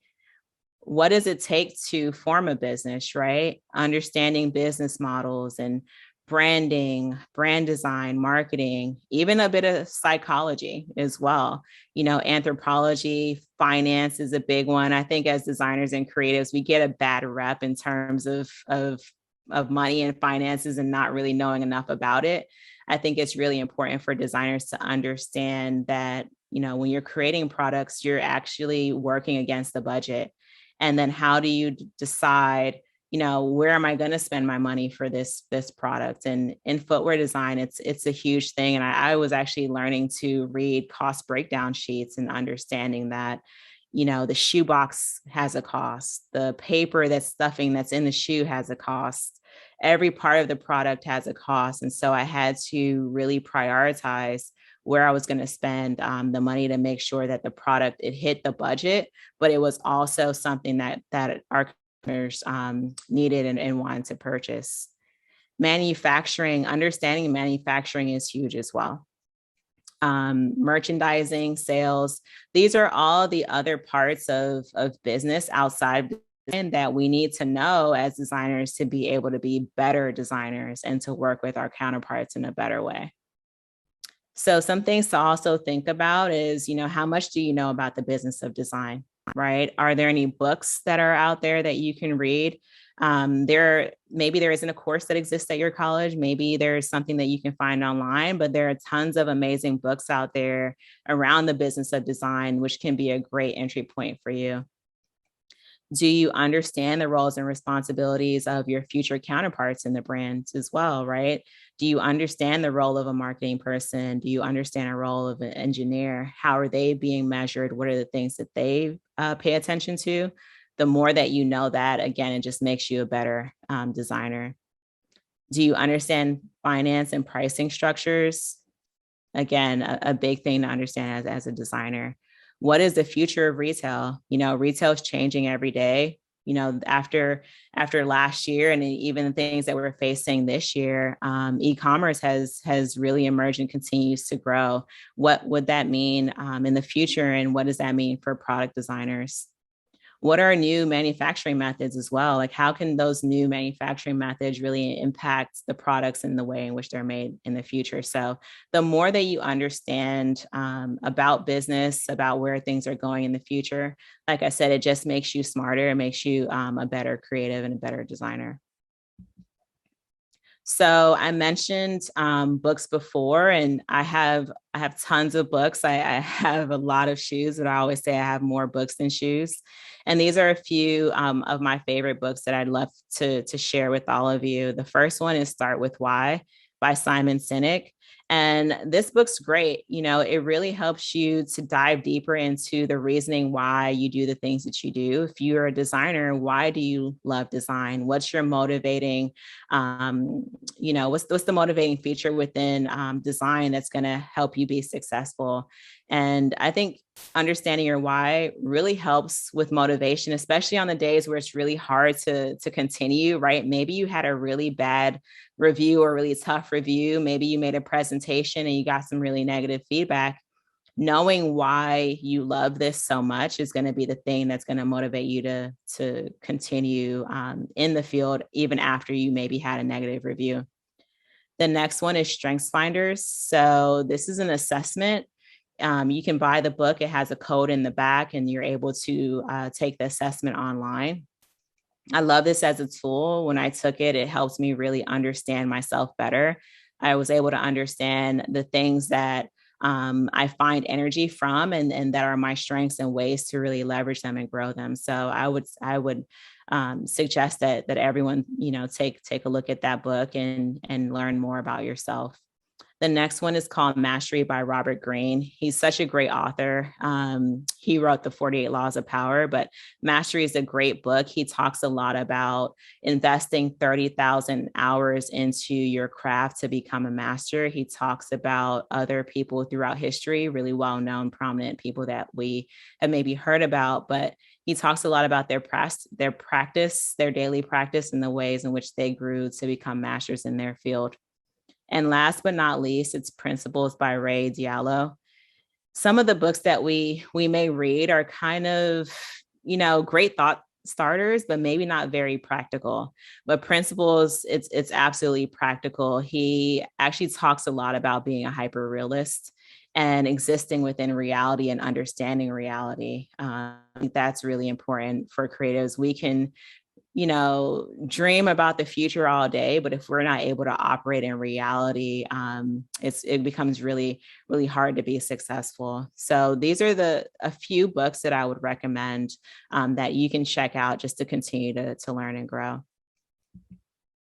And, this would be my big takeaway for all of you, as you're continuing to grow throughout your university career and as you get into your roles and, maybe you're starting a company or maybe a partnership with someone else, or maybe you're moving into a corporate organization. I would just really motivate everyone to just keep learning and make your life about learning. Thank you so much for listening. It was great to be here and be able to share with all of you today. Thank you so much. We have actually 2 questions. Do you see the Q&A buttons? I do. Bottom, yes. If you want to click on that, you can see the 2 questions. Sure. If you want to read them. Okay, I'm going to stop sharing my screen here. All right, please give us tips on how to handle self-doubt during the design process, especially at the beginning of our careers due to lack of experience. Yeah, that's a great question. I would say really focus in on your process, right? And I talked a little bit about the design process. I think the more that you try to get real insights, and like I talked about, it's really important to talk to real people, right? Because if you're getting real insights, it isn't something that you made up. You did the research, you talked to real people and you got real insights. You're starting from a really solid, authentic place, right? Not a make-believe place. And if you've done that, then you just know that your design solutions will be much better and maybe more accurate because you started from a real place. And I think that builds confidence, right? The more we know also about a subject matter, the more confident we'll be. So like I said before, reading, doing lots of research and being able to back up your research will just make you be more confident because you know that you did the work to get there. So that would be my answer to that question. If I may add something to that, you mentioned it in a sense of what happens in school versus what happens in real life after you graduate and you start working. The load of work kind of shifts and change, and what you're responsible for, it depends on the size of the company, the team that you're working with. Like, for example, when you're a student, you have to be the marketing specialist, the person who's doing the studies, all the research team. You're doing everything, literally. You're the whole entire team is just one person. But then it depends on when you work. After that, where do you work? If it's a big giant company, that means there's 20 other people working with you. Exactly. You're just one of those 20 people. Of course, you have to know a lot of these things and you have to learn and blah, blah, blah. It will influence your design, obviously, and your process. But there's so much load that went away. Right. So these things, I feel sometimes the students get confused. When they first start, they think, oh my God, all of these things are my responsibilities. I have to do all of these things. When can I be creative if I have to do 6 months of research to just understand the market, or what's the trends, or what the colors, the materials? The whole world is moving towards sustainable materials, so now I have to understand sustainable materials. So after 2 months, I just finished researching materials and trends, and then I have only 3 more weeks to finish the semester. Exactly. You know, no, that's a great point. However, when you do get into, if it's a large organization and you're not responsible for those other parts, it just means you have to be even more sharp on the part that you're responsible for. Right. So if everyone's covering off on those other ends, you still should know about it, but it's going to also apply the pressure to say, okay, your design solutions have to be even sharper. And that's why I go back to the process and making sure that you have a very sound process, because that's only going to enable better design solutions, because that's the part you're going to really be responsible for. Definitely. I mean, my advice out of this also, if possible, if somebody in the field and you're interested to know, asking people who were working in the field, the teams and how they're doing stuff will help you at least to understand the positions that exist, where you can actually start researching and knowing what should you do as a student, because you're taking upon all these roles. So you have to know what is it that you have to do. A lot of people think marketing is not a part of it. There's so many things that's a part of what the designers are responsible for. So if you know all of these things that exist after you graduate, knowing them ahead of time will help you so much in at least taking a path, being specialized in something, finding more about yourself, what you're responsible of, or opening your eyes at least to many things. And some of it, you don't even have to meet people. You can read books of people who are in the field. You can even Google companies, see the teams who are doing stuff, the design team who executed something. You can see a documentary about something. Exactly. There's so many ways that you can start finding this information where it can help you at least to lead you to move forward in a sense. Absolutely. Absolutely. We have one more question about burnout, right? And how do you rediscover your passion for what you once enjoyed? And I have to be honest with you, I struggle with this all the time. You know, I think when you love something, you keep pushing yourself to do more and more of it. And then you don't realize the burnout has happened until it's already happened. And so I think, you know, it's really important that you have people in your life to hold you accountable.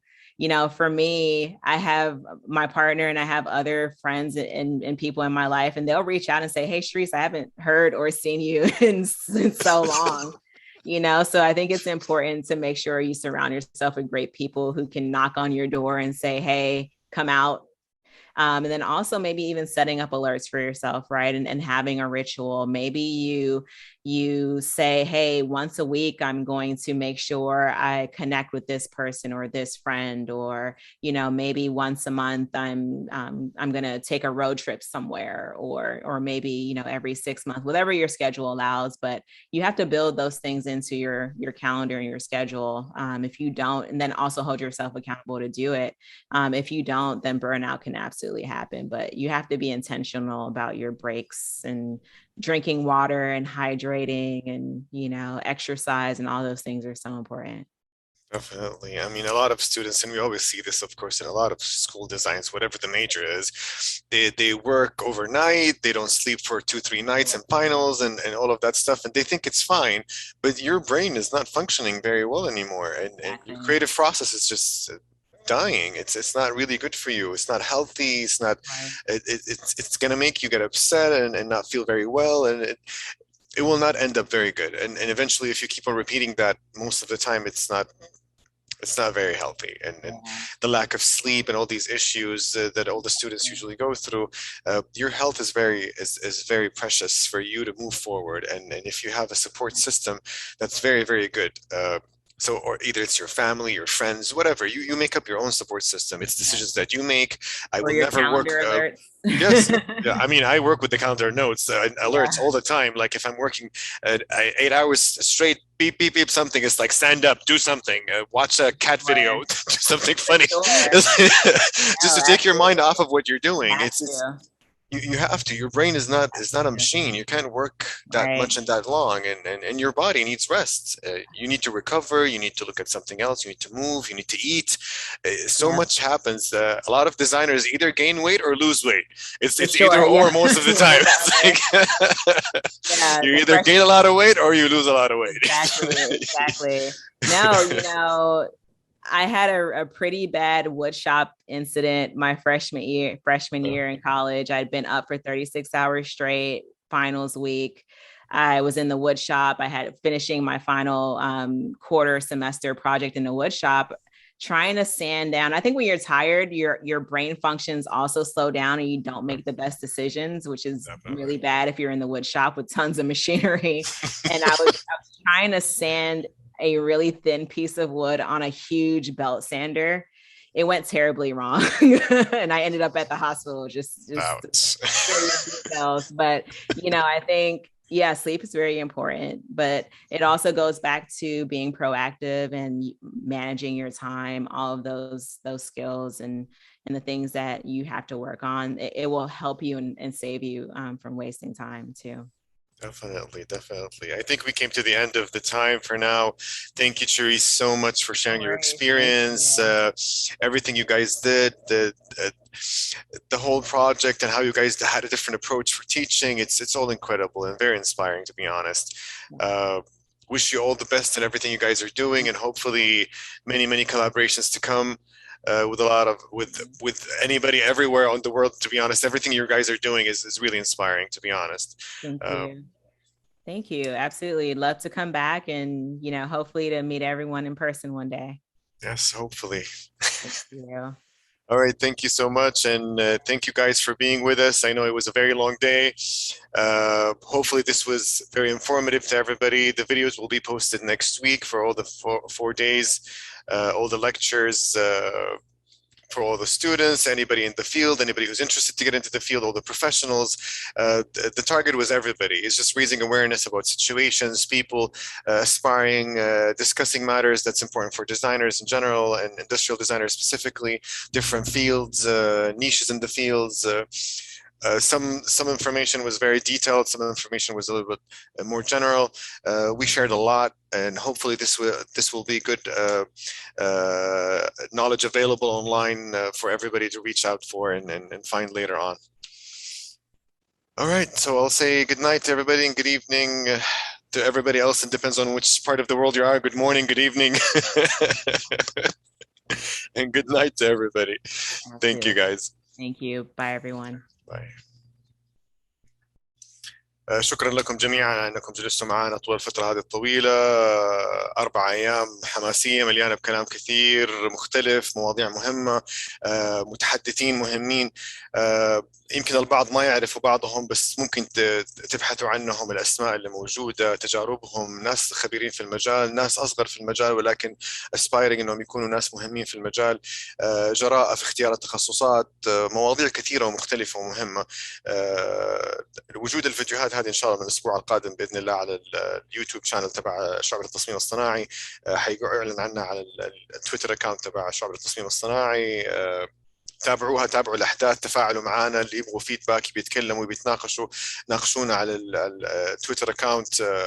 إذا في أحد حابب يشارك معنا في ورش قادمة أو محاضرات أو فعاليات قادمة، أبوابنا مفتوحة للتعاونات، الشراكات، وإن شاء الله يكون هذا الموضوع مفيد. المغزى كله كان من هذا الأسبوع كامل كان رفع الوعي، مساعدة الطالبات والطلاب، الناس اللي مهتمين في المجال. بإذن الله يكون الجميع استفادوا. جزاكم الله خير، ونراكم إن شاء الله في فعاليات قادمة بإذن الله.